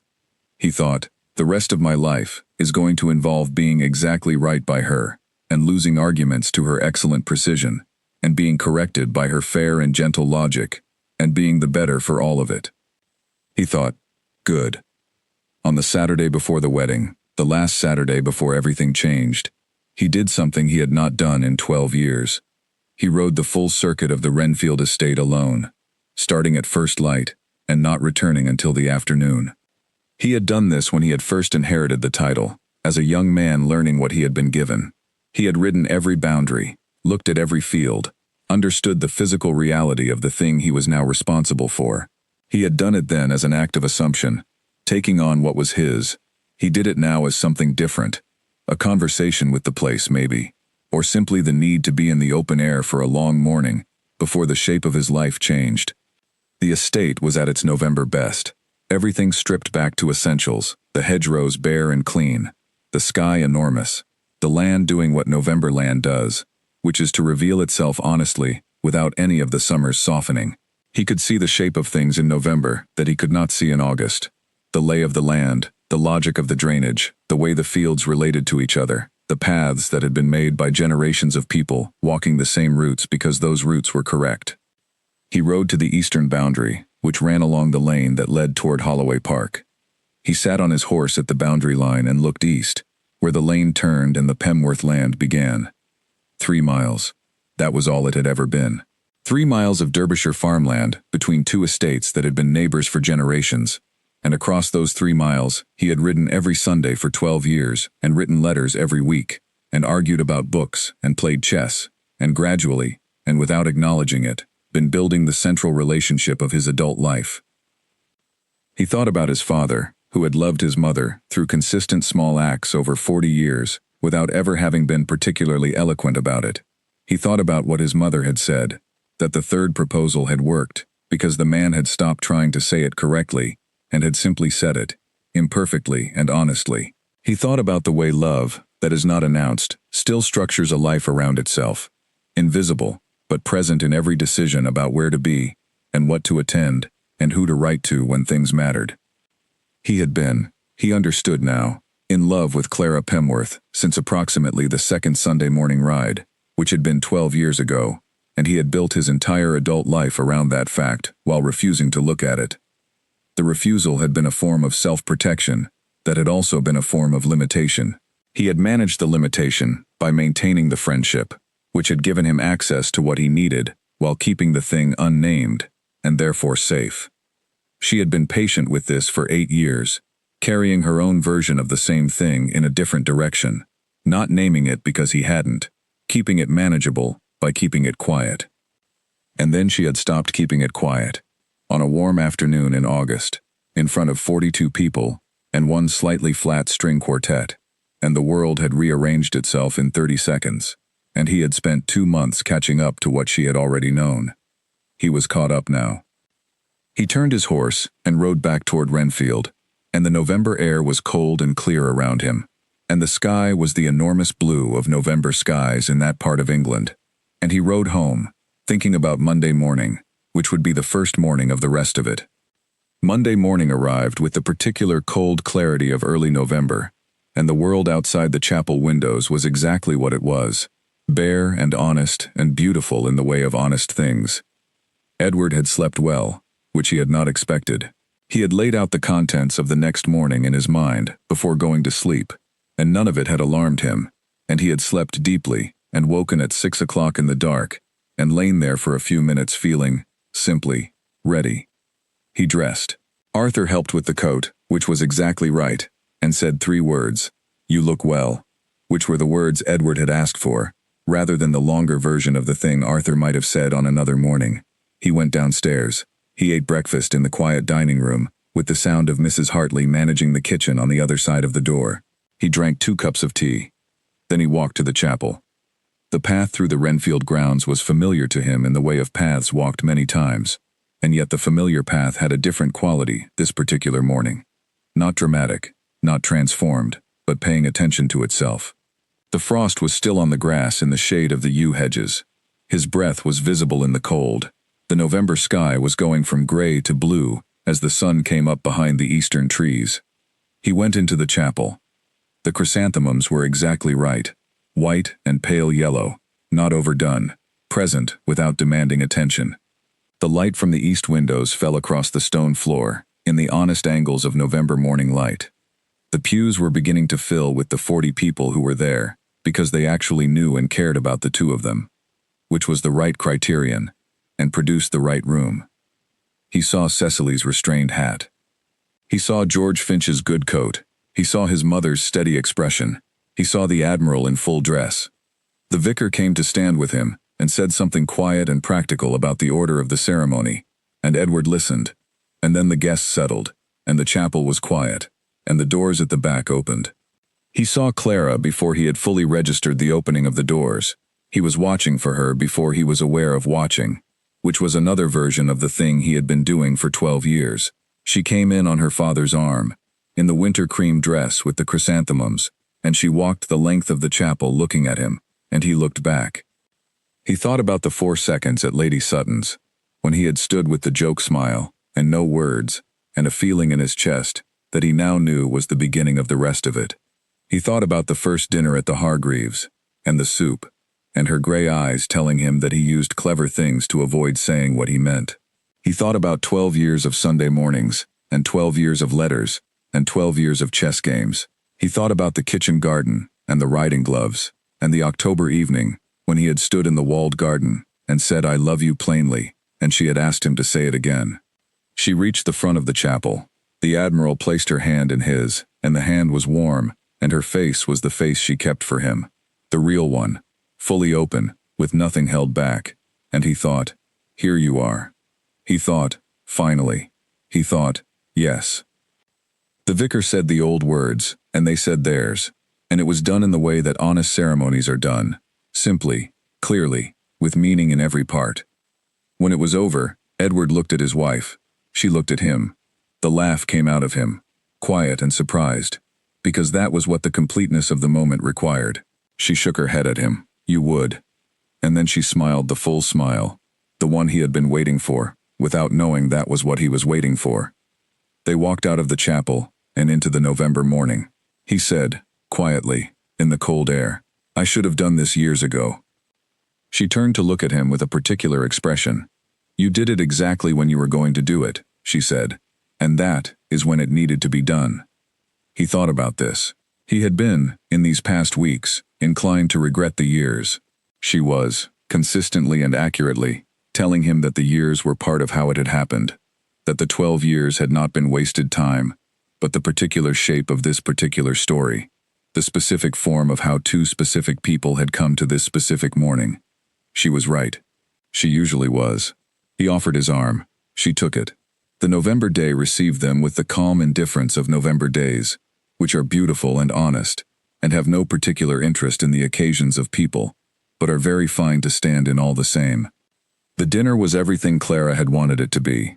Small, warm, full of people who were genuinely there, with food that was excellent, and wine that was good, and conversation that moved easily between the serious and the light. He watched her, across the table, manage the gathering with the invisible ease of someone who has been managing things all her life, without needing to appear to. She talked to his mother with the warmth and attention of someone who understood exactly how much his mother mattered. She engaged Cecily with the patient and affectionate firmness of someone who had decided that Cecily was worth engaging with properly. She talked with George Finch, who appeared, for the first time in Edward's memory, to be conducting an extended conversation, because Clara had the ability to ask the exact question that unlocked a person. She was exactly who she had always been. She simply had nothing to protect anymore, which meant she could be who she was, without any of the careful management that the previous years had required. He thought about what she had said in the walled garden in October. She had been tired of waiting. She had been carrying the hope for 8 years, not miserably, not as a burden, but as a fact of her life that had been waiting for a resolution. And now the resolution was here, and she was sitting at his dinner table, and the chrysanthemums from the chapel were in a vase on the sideboard, and the November night was outside the windows, and everything was exactly where it should be. The toasts were made. The evening moved forward. The guests began to leave, in the warm and gradual dispersal of people who have been somewhere good, and are in no particular hurry, but understand that the occasion has completed itself. Cecily left with a warmth that was genuine, and a hat that was, still, remarkably restrained. His mother left with an embrace for him that said several things she had not said aloud, and that he received completely.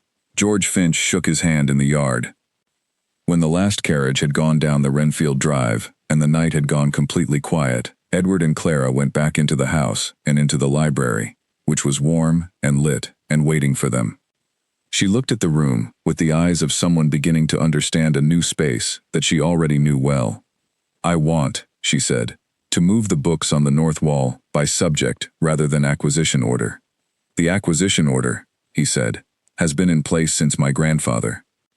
"Yes," she said, "and the consequence is that Richardson is next to Sterne, and both are next to a book about the management of sheep, which was apparently acquired in the same month.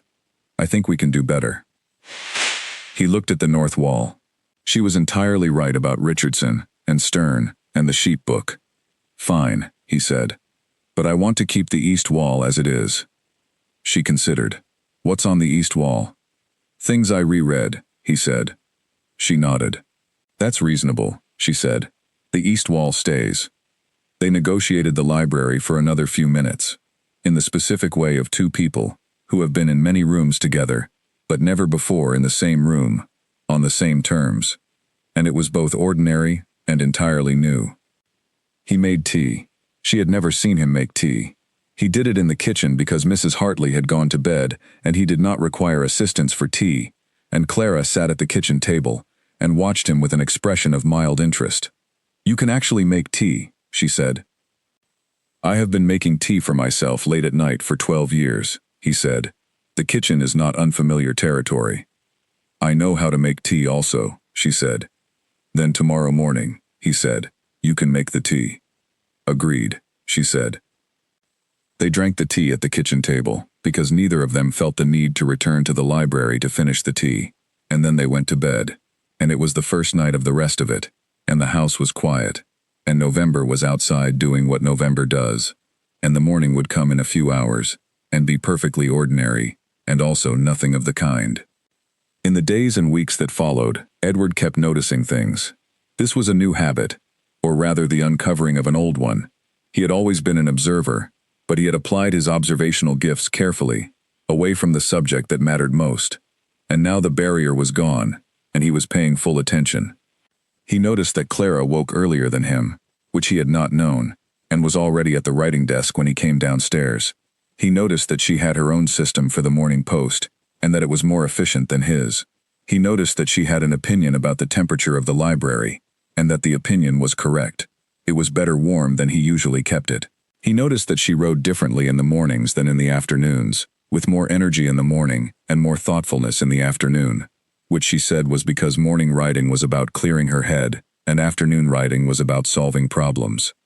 He noticed that she laughed more than she had laughed in the 12 years of their friendship, which was not because she had been suppressing laughter before, but because there was more to laugh at when two people are together constantly and know each other well. He noticed that the Sunday morning rides were better starting from the same house, because they could talk on the way out rather than spending the first part of the ride catching up from the week.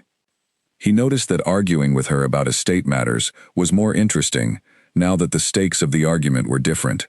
Not the friendly argument of two neighbors with different approaches, but the engaged disagreement of two people who would both have to live with the outcome. He noticed that she conceded when she was wrong, which was rarer than he had expected, and that she expected him to concede when he was wrong, which was more often than he had expected. He noticed that she had been right about Richardson and Stern and the sheep book. He told her this one morning, 2 weeks into November. She looked up from her reading, with the small, precise smile. "I know," she said. "I'm admitting it directly," he said, "as I promised to do." "I know that too," she said. He sat down across from her. Outside the library windows, the November morning was doing what it did, clear and cold and honest. "Are you happy?" he said. She looked at him steadily. "Yes," she said.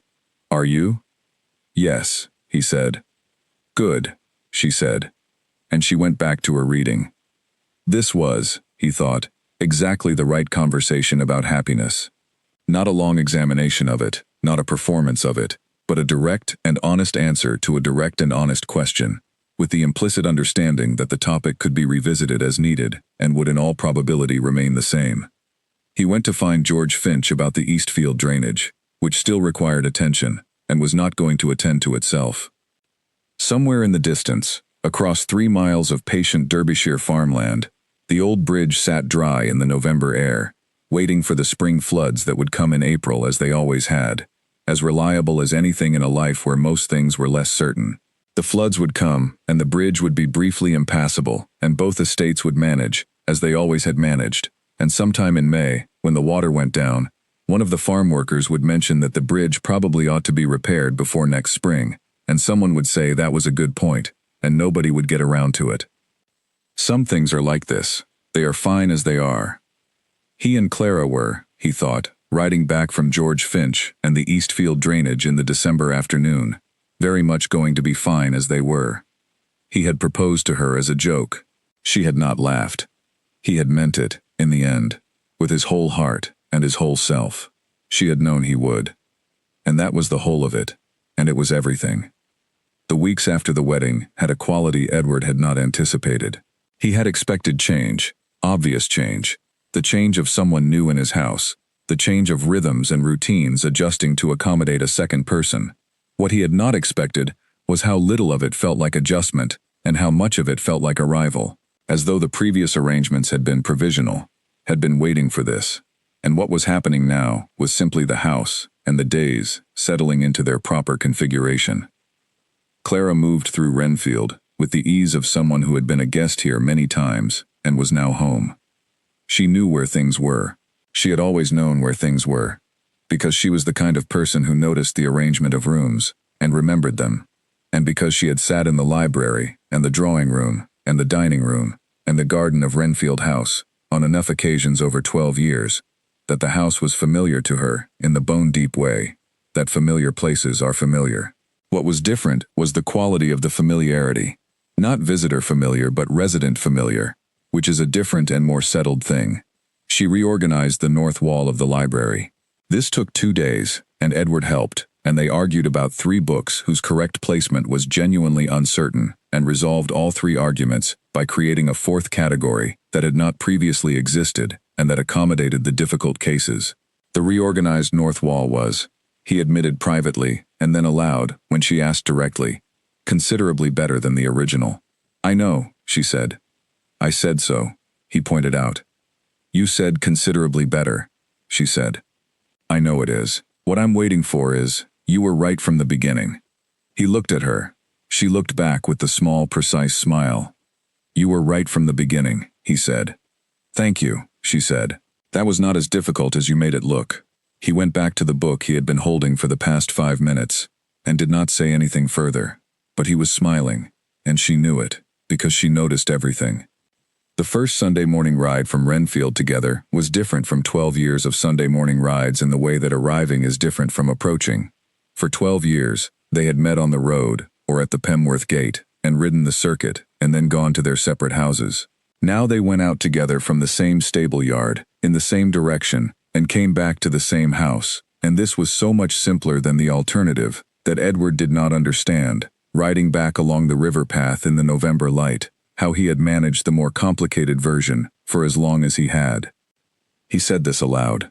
Clara looked at him sideways. You managed it, she said, by not thinking too carefully about what you were managing. That is accurate, he said. It's a common approach, she said. It works reasonably well for a certain amount of time. 12 years, apparently, he said. About 9 too many, she said pleasantly. He looked at her. She was looking at the river, which was running high after the November rains, and making the particular sound that rivers make when they are full and moving well.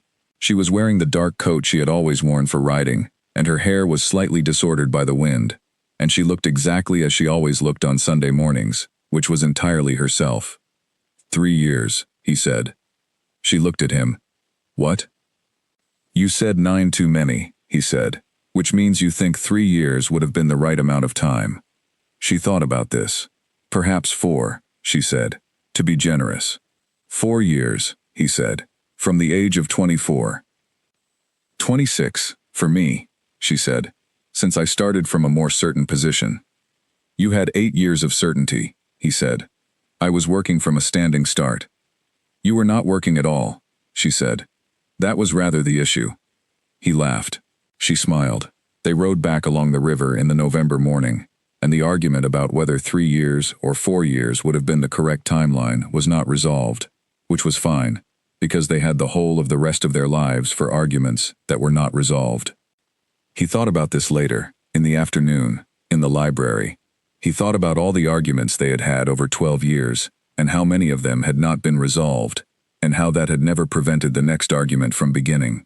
They were well matched in that way, both of them capable of a sustained and fair-minded disagreement, both of them willing to concede when the concession was due, neither of them inclined to the kind of argument that was really about something other than what it appeared to be about.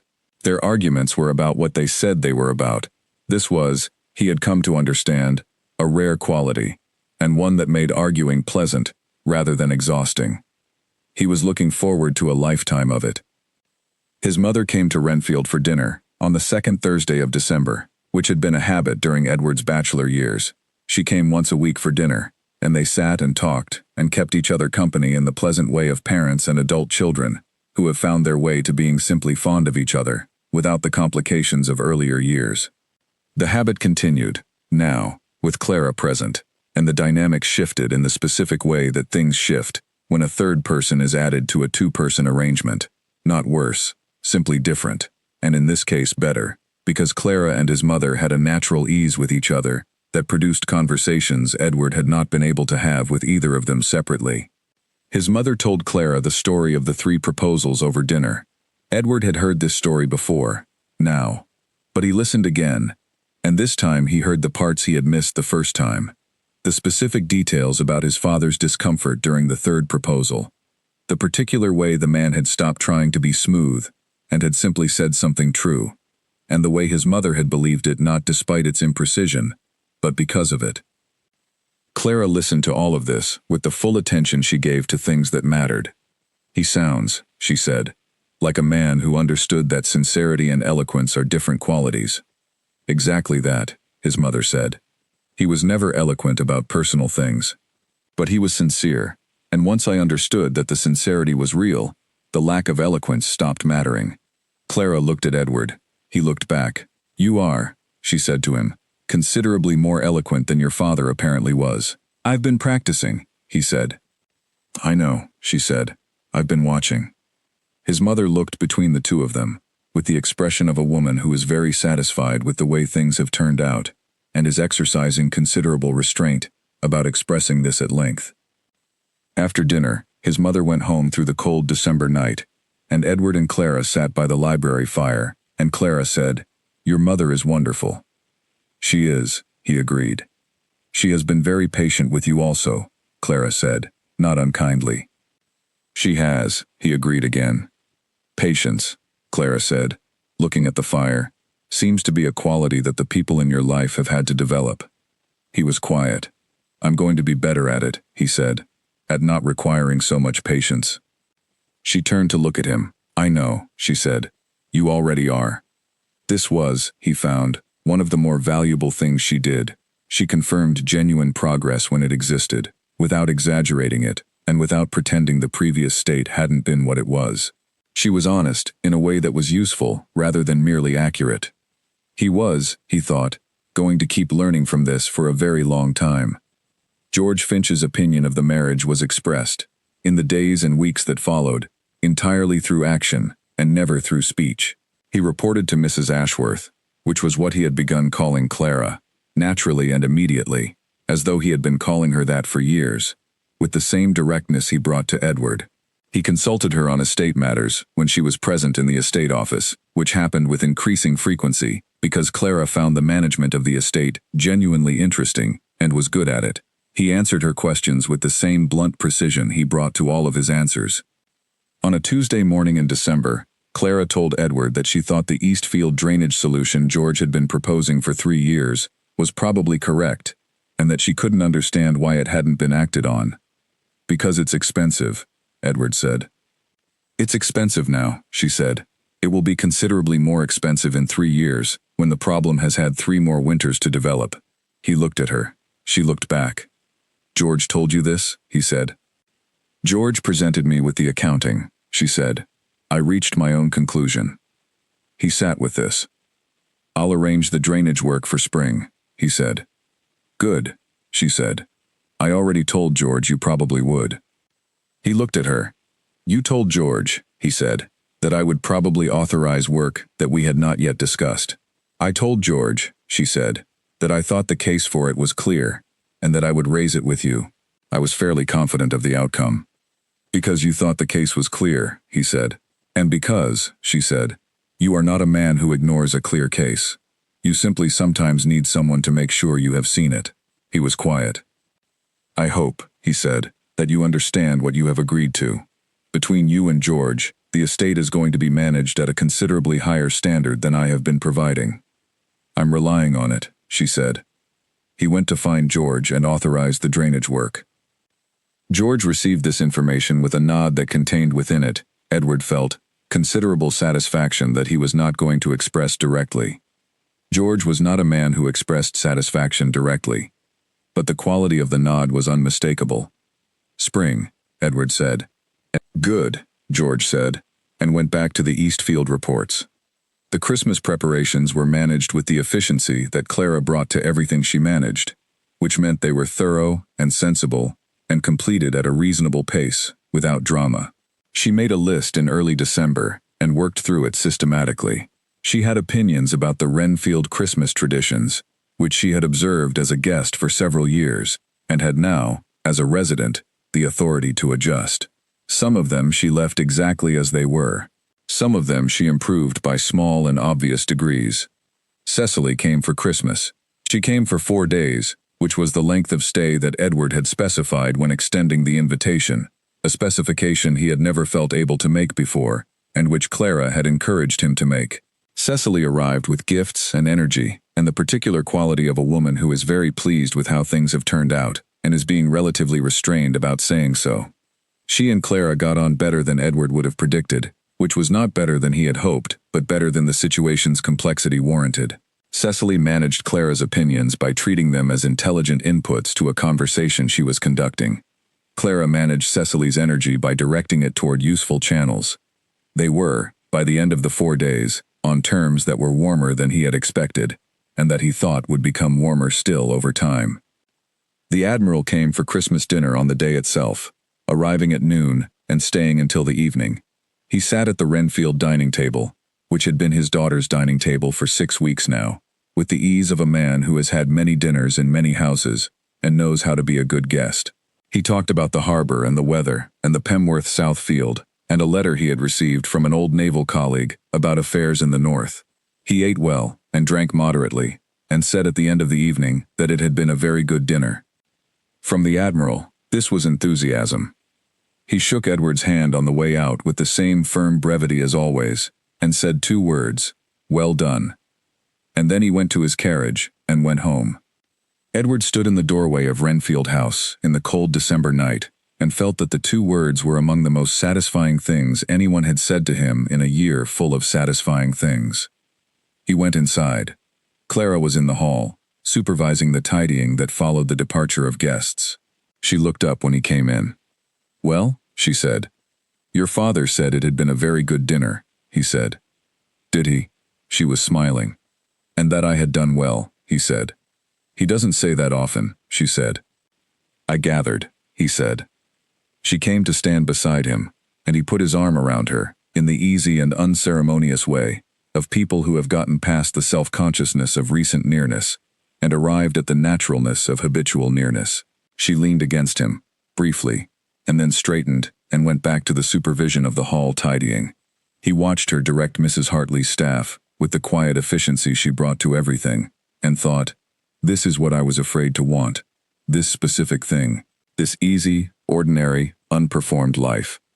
He had been afraid to want it because wanting it and not having it would have been a specific and named loss, whereas not wanting it had been a general and unnamed absence that he could manage without looking at it directly.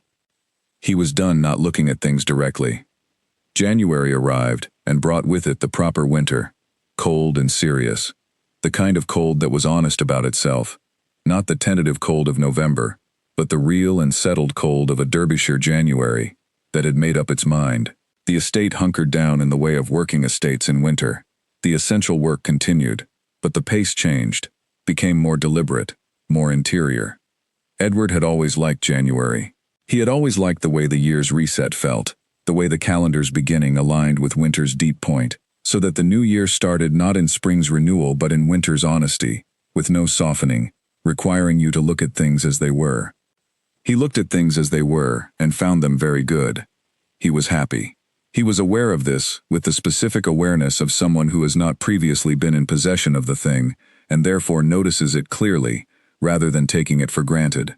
He was happy in the particular way of someone who is in the right place doing the right things with the right person, which is a happiness that has a settled quality rather than an excited one, and that is better than the excited kind because it does not depend on circumstances remaining exceptional.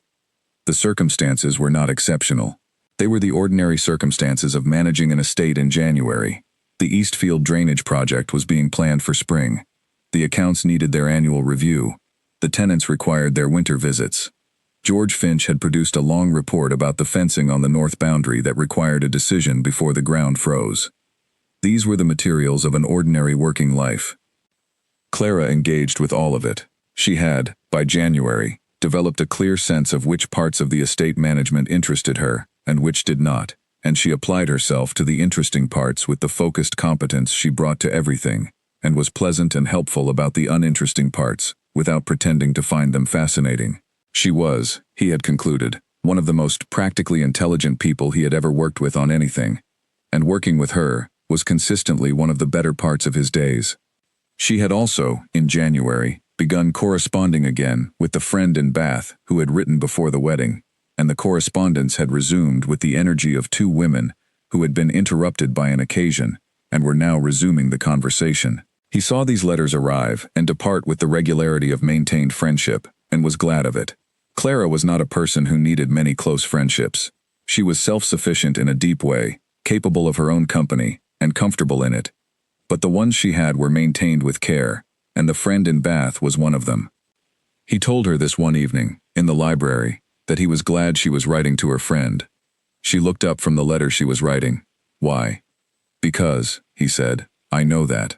The years when things were not clear between us, I know that there were things you couldn't say to other people about how you felt, and I know that probably meant that some of your friendships were managed rather than fully open, and I'm glad that's no longer necessary. She looked at him steadily for a moment. Then she put down her pen. That, she said, is an unusually perceptive thing to say. I've been paying attention, he said. I know you have, she said. I've noticed. A pause. You're right, she said. There were things I couldn't say. Not to most people. Frances knew a little. She's observant. But I was careful. It didn't feel like the kind of thing that was mine to discuss, since nothing had been confirmed. I'm sorry for that, he said. Don't be sorry for things that can't be undone, she said. I'm not. I'm saying you're right, that I'm glad it's over, and that I appreciate you noticing. She picked up her pen and went back to the letter. He sat with his book and did not read it for a while, thinking about what she had said, thinking about the years from her side, the careful management, the things she couldn't say, the hope that had to be carried in private because it could not be confirmed until it was. He had given her those years of careful management. He had been the reason for the privacy. He could not undo any of it. She was right about that. What he could do was what she had asked for and what he had promised. Be better from here. Be present. Be honest. Be the person who, when she needed to say something, she could say it too. He intended to be that person for the rest of his life. In February, the anniversary of the Hargreaves dinner where he had told her he didn't want the exit arrived without fanfare. He had not planned to mark it. He mentioned it over breakfast, because he had been thinking about it. February, he said, the Hargreaves dinner, when I told you I didn't want the exit. She looked up from her toast. I know, she said. I thought you'd forgotten. I hadn't, he said. She looked at him. That was, he said, the first honest thing I said to you about this, about any of this, after the garden party, I mean. Before the garden party, I had not been saying honest things about it at all. No, she agreed. It was a small thing, he said, but it was the first real thing. She was quiet for a moment. I know, she said. I thought about it afterward, when I got home that night. I thought, he said it. He said a true thing, directly, about this specific subject, and I thought that meant something had changed. It did, he said. I know, she said. I was right. She went back to her toast. He went back to his tea. The February morning was doing what February mornings did in Derbyshire, cold and gray and deliberate, waiting for the spring to decide to begin. He thought about the long arc of things, the first dinner, and the soup comment, and the gray eyes that saw through the performance, the 12 years, the garden party, and the 30 seconds that changed everything, the 4-second silence, and the word yes that he had said before deciding to, the letters, the chess games, the kitchen garden, the walled garden in October, the November morning in the chapel. All of it, moving toward this. This February breakfast, this ordinary morning in the house that was now theirs, with the tea and the toast and the conversation that moved between the practical and the personal, with the ease of two people who had stopped needing to keep separate accounts. He was, he thought, a very fortunate man. He had proposed to her as a joke, and she had not laughed, and he had meant it in the end, with everything he had. And here they were. In March, the old bridge flooded. This was entirely expected. It flooded every March, as it had flooded every March in living memory, and probably for some time before that. The water came up from the river and spread across the low ground on both sides of the bridge and made the crossing impassable for anything larger than a determined person in high boots, which was the situation every spring, and which both estates had always managed by going around by the longer road. Edward had crossed the bridge hundreds of times in his life. He had crossed it going east on Sunday mornings, and coming back going west on Sunday afternoons, and in between on every occasion that had taken him to Holloway Park over 12 years. The bridge had been part of the geography of his friendship with Clara, in the specific way that the features of a landscape become part of the history associated with them. He stood at the flooded bridge in March, on one of the estate inspection rides, and looked at the water over the familiar planks. Clara was beside him, on her horse. "The bridge needs proper attention," she said. "It always needs proper attention in March," he said. "This is the third March I've stood at this bridge and said that," she said. "It's the first March I've been standing at it with you," he said. She turned to look at him. "That's true. The previous 31 springs," he said. "I stood at it alone." She was quiet. "We should get it repaired," she said. "We should," he agreed. They sat on their horses in the March morning, looking at the flooded bridge between two estates that were now, in every meaningful sense, one household. In the summer, when the water went down and the planks were dry again, someone would ride to look at it and say it ought to be repaired before next winter. Someone else would agree, and in all probability, nothing would be done about it, because the bridge had been flooding every spring for as long as anyone could remember, and both estates had always managed, and there was something comfortable about the reliable annual flooding that made the repair feel less urgent than it was. The bridge would flood next March, and the March after that. The spring floods were one of the constants of Derbyshire life, along with the Eastfield drainage, and Cecily's opinions, and George Finch's long reports on the north boundary fencing, and the question of the Alderton tenancy renewal every 2 years.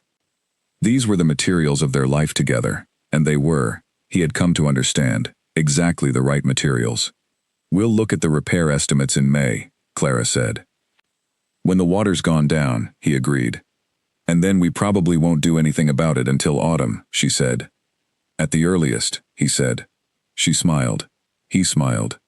They turned their horses and rode back toward Renfield by the longer road, through the March morning, which was cold and wet and smelling of the beginning of things, and the year was turning, and the estate was managing, and the library shelves had been reorganized and improved, and the Eastfield drainage was going to be sorted in spring, and the toast at breakfast was always warm, and the Sunday mornings always began and ended at the same house now.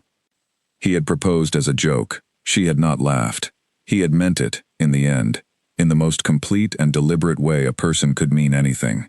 She had known he would, and here they were, in March, on the longer road home, with the flooded bridge behind them, and everything ahead. That was the whole of it. That was all of it. And it was, in every way that mattered, exactly right. There was an afternoon in April, a Thursday, clear and mild, the first genuinely warm day of the spring, when Edward found himself in the library at 4 o'clock, with nothing that required his immediate attention. This was unusual. The estate always had something requiring attention, and Cecily's correspondence alone generated a steady volume of response. And there were the accounts, and the tenancy matters, and the spring planting decisions, and the conversations with George Finch about the Eastfield drainage progress, which was proceeding correctly and on schedule, because Clara had insisted on a clear timeline. But on this particular Thursday at 4 o'clock, everything that needed doing had been done, and everything that didn't need to happen until tomorrow could wait until tomorrow, and the afternoon was warm and clear, and he was in the library with a book, and Clara was in the garden. He could see her from the library window.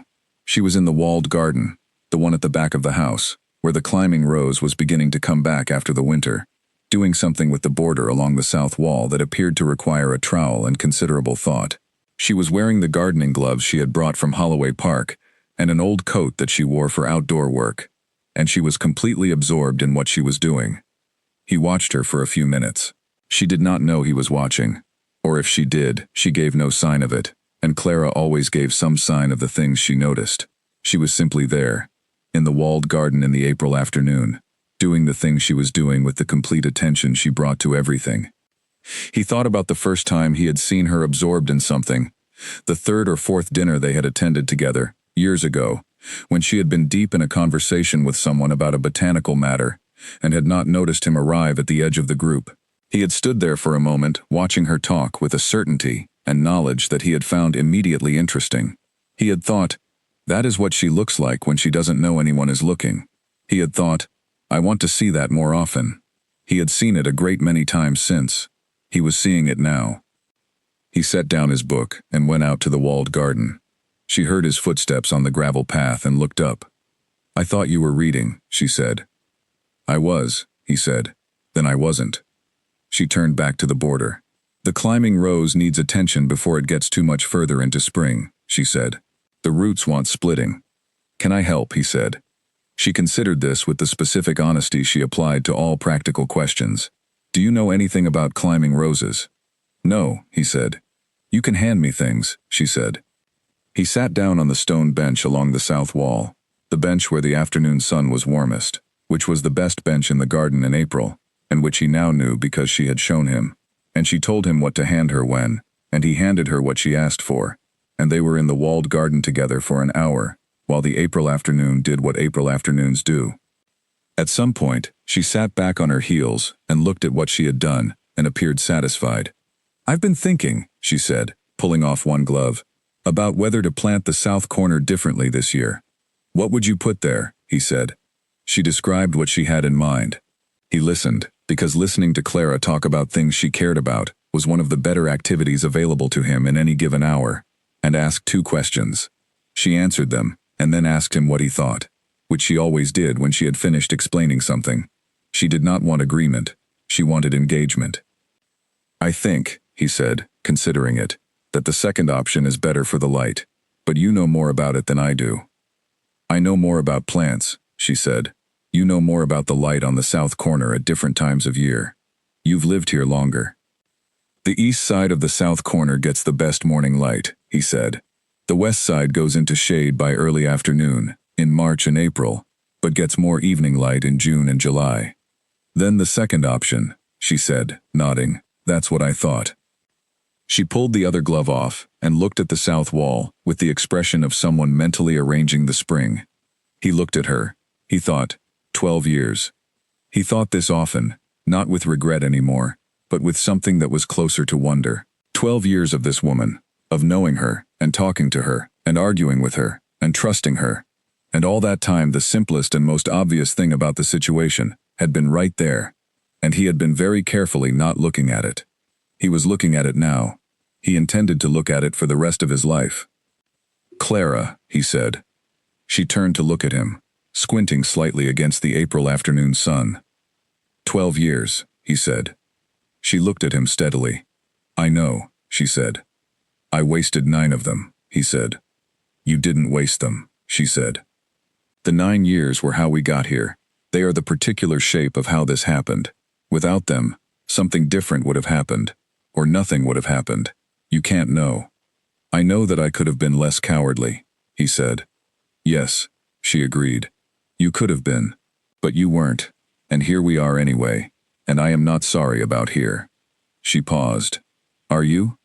No, he said, not even slightly. Then stop apologizing for the years, she said, and start paying attention to the ones we have left. He looked at her in the April afternoon light. She looked back at him, completely herself. The steady gray eyes, and the direct manner, and the practical intelligence, and the patience, that was not infinite, but had been sufficient, and the love that she had carried quietly for 8 years, and was now carrying openly. I'm paying attention, he said. Good, she said. Then come and help me with the east corner. He came and helped with the east corner. He still did not know anything about climbing roses, but she was good at directing him toward the useful actions, and he was good at doing what he was directed to do, and together, they had the east corner sorted within the hour. The chess games continued. This was one of the fixed pleasures of their life at Renfield. Not a formal arrangement, not something scheduled, but something that happened regularly, on the evenings when they had finished with the day's business, and were in the library, and neither of them was reading something too important to put down. One of them would suggest it, and the other would agree, and they would set up the board and play. The score, since the wedding, stood at Edward 7 wins, and Clara 4. He had thought, going into the marriage, that he would win less often, that the changed nature of the relationship would make him less focused on the game. This had not proved to be the case. If anything, he played better, because he was less preoccupied with other things. Clara played the same way she always had, precise, patient, thinking 3 moves ahead. She had a particular style on the queen's side that was recognizably hers, and that he had learned, over 12 years, to watch for. He could identify when she was setting up a queen's side attack, before she had actually begun it, which gave him an advantage. She could identify, he suspected, when he had spotted her setup and was adjusting accordingly, which compensated for some of the advantage. They were, as chess opponents, extremely well matched. This was not the same as one of them not being better than the other. He was, if he was honest, marginally the stronger player in terms of raw ability. But chess between well-matched players is as much about knowledge of the specific opponent as it is about general skill, and in terms of knowing each other's patterns, they were perfectly equal. On a Tuesday evening in May, she beat him in 27 moves, which was the fastest she had ever beaten him, and was a genuinely excellent game on her part. He sat back and looked at the board. "That was," he said, "very well done." "Thank you," she said. "You saw the knight development too late." "I saw it at the right time," he said. "I simply misread what you were going to do with it. You assumed I was setting up the same queenside pattern I used in March," she said. "I wasn't." "I know that now," he said. "I changed the pattern," she said, "specifically because you had learned to recognize it." He looked at her. She looked back, with the small, precise smile that was also, now, something warmer than it had been for 12 years of careful distance. "You adjusted your game," he said, "to account for my having learned your game." "Yes," she said. "That is," he said, "an excellent chess strategy." "I know," she said. "It's also," he said, "a description of what you did at the garden party." She looked at him steadily. "You saw," he said, "that I had learned not to see certain things, and so you found a different approach." She was quiet for a moment. "Is that what you think happened?" "Isn't it?" he said. She considered this honestly. "I think," she said, "that what I did at the garden party was simpler than that. I was tired of waiting. The door opened. I walked through. It was not a strategy. It was simply honesty, when honesty was possible." "But the chess analogy holds," he said. "You had been watching my patterns for years. You knew the thing I wasn't looking at, and when the moment came, you saw it and acted on it before I could rearrange myself." She looked at the chessboard between them, with all its moved pieces and the clear evidence of a well-executed 27-move victory. "Perhaps," she said, "though I prefer to think of it as simply being honest at the right moment." "You can prefer that," he said. "I'll know what it actually was." She looked at him with the expression that contained, in equal measure, affection, and the refusal to concede a point she wasn't sure he had won. "Reset the board?" she said. "Yes," he said. They reset the board and played again, and this time he won, in 31 moves, which was a satisfying game on both sides. It was George Finch, in the end, who said the thing that summed up the year.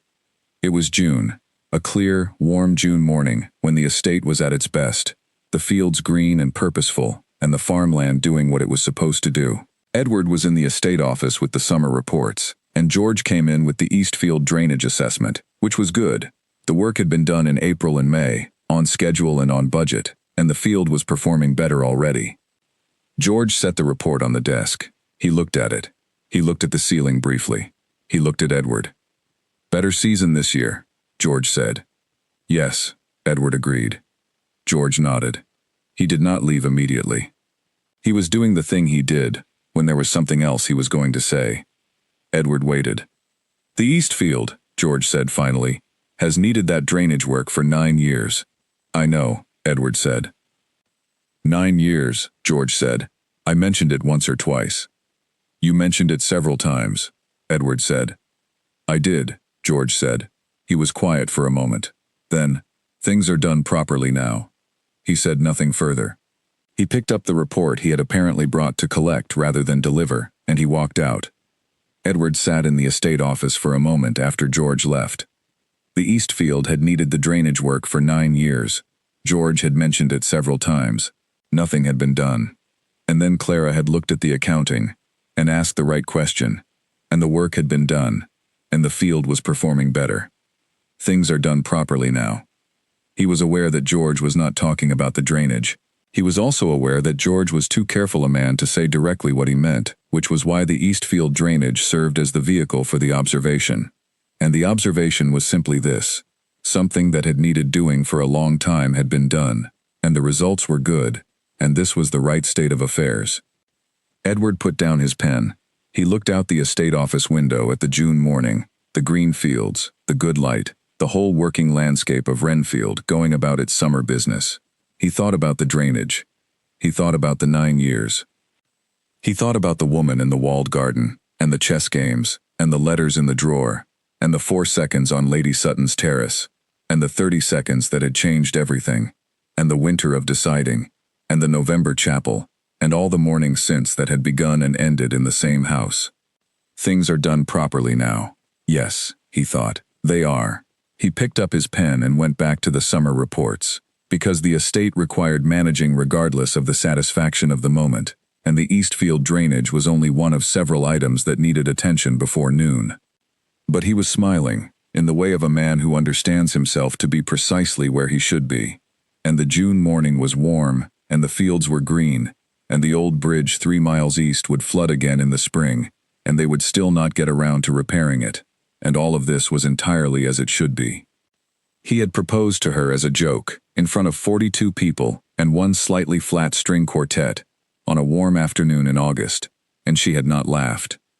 And he had meant it, in the end, with everything he was capable of meaning, and she had known he would, and they had built a life out of it. An ordinary, particular, carefully managed, honestly spoken, well-argued, well-matched life. And it was real. And it was theirs. And that was all. And it was enough. And it was exactly right. There was one more thing, and it happened on an ordinary evening in July, the kind of evening that arrives without announcement and stays long. The summer light, holding until nearly 9 o'clock, the air warm and still, the sound of the estate at its quietest. They were in the library. Clara was writing letters. He was reading, or making a reasonable attempt at reading, which was less successful than usual, because the evening was very pleasant, and he kept looking up from the page at the room, and at her. She had moved the lamp when she took over the desk in the evenings. It was a small adjustment. The lamp had been 2 feet to the right of where she now kept it, which was the better position for writing, and had always been the better position.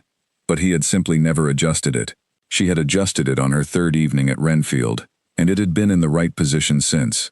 This was, he had come to understand, one of the characteristics of living with someone who noticed things clearly and acted on what she noticed. The arrangements improved. He was reading, or attempting to read, a book about Derbyshire history that had been on his shelves for several years, and that he had now actually started because she had mentioned it in passing and said it was very good, and it was very good, which was characteristically useful of her. She finished the letter she was writing. He heard the sound of her setting down the pen and folding the paper, and then a brief silence in which she was presumably sealing it, and then the sound of her sitting back. "Edward," she said. "Yes," he said. "How are you?" He looked up. She was looking at him, with the particular attentiveness she used when she was asking something that she actually wanted answered, rather than making conversation. "Fine," he said. "Good. Why?" "Because you've been looking up from your book at regular intervals for the past hour," she said, "and you have the expression of someone who is thinking about something, rather than reading something." He put the book down. "I was thinking," he said, "about George's comment, about things being done properly now." She waited. "And about the Eastfield drainage," he said, "and about the 9 years it waited." She looked at him. "And about how I used to think," he said, "that because I hadn't named the thing, it wasn't there, that not looking at it was the same as it not existing, that the careful distance was a kind of preservation." "And now?" she said. "And now," he said, "I understand that the careful distance was not preservation. It was simply deferral. The thing was always there. I was simply not dealing with it, like the Eastfield drainage." She was quiet. "The Eastfield drainage did not get worse because I ignored it," he said. "It was simply waiting, getting slightly worse each year, until someone, you, in the end, asked the right question, and it got dealt with properly." "Are you comparing our marriage," she said, "to a drainage problem?" He looked at her. She looked back.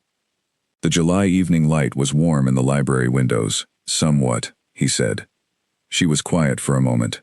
"That is," she said, "one of the more unusual romantic comparisons I have encountered." "I know," he said, "but it's accurate." She looked at him with the expression she had, the one that was both his most challenging critic and the warmest thing he knew. "It is accurate," she said, "in the specific way that very honest things are accurate while also being not entirely sufficient." "What would be sufficient?" he said. She considered this. "Saying," she said, "not that we were like an unresolved drainage problem, but that we were something worth getting right, something that was always going to be worth dealing with properly, something that the delay didn't diminish." He looked at her. "That," he said, "is a much better version of what I was trying to say." "I know," she said. He got up from his chair. He crossed the library. He sat down beside her on the small settee by the window, closer than the careful 12-year distance, in the easy and unceremonious way that was theirs now. She did not move away. She looked at him with the full face, the real one, nothing held back.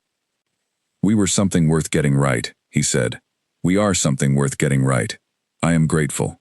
Every day, without drama, in the specific way of someone who understands what they have, that we got it right." She was quiet.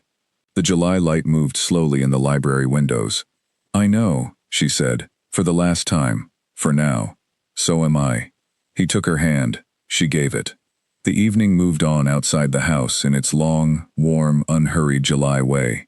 The library was quiet and well arranged, with the reorganized north wall and the east wall, where he kept the books he reread, and the better lamp position, and all the other small improvements of a year of shared occupancy that had made a house already good into something even better. This was all of it. This was the whole of it. A joke on a garden party terrace, a woman who did not laugh, a man who had been not looking at something for 12 years and finally, under the pressure of 30 seconds and 42 witnesses, looked. The 4-second silence. The word yes that came before the deciding. The weeks of thinking, and the tea visits, and the letters, and the chess games, and the drainage, and the October walled garden, and the November chapel, and the library shelves reorganized and improved, and the Sunday morning rides, beginning and ending at the same house. And now this, a July evening in the library, with the good light in the windows, and the right arrangement of things, and the woman he loved beside him, entirely herself, entirely his, in the way that two people who have chosen each other freely and honestly are each other's. He had proposed as a joke. She had not laughed. He had meant it, eventually, with his whole heart. She had known he would. And here they were,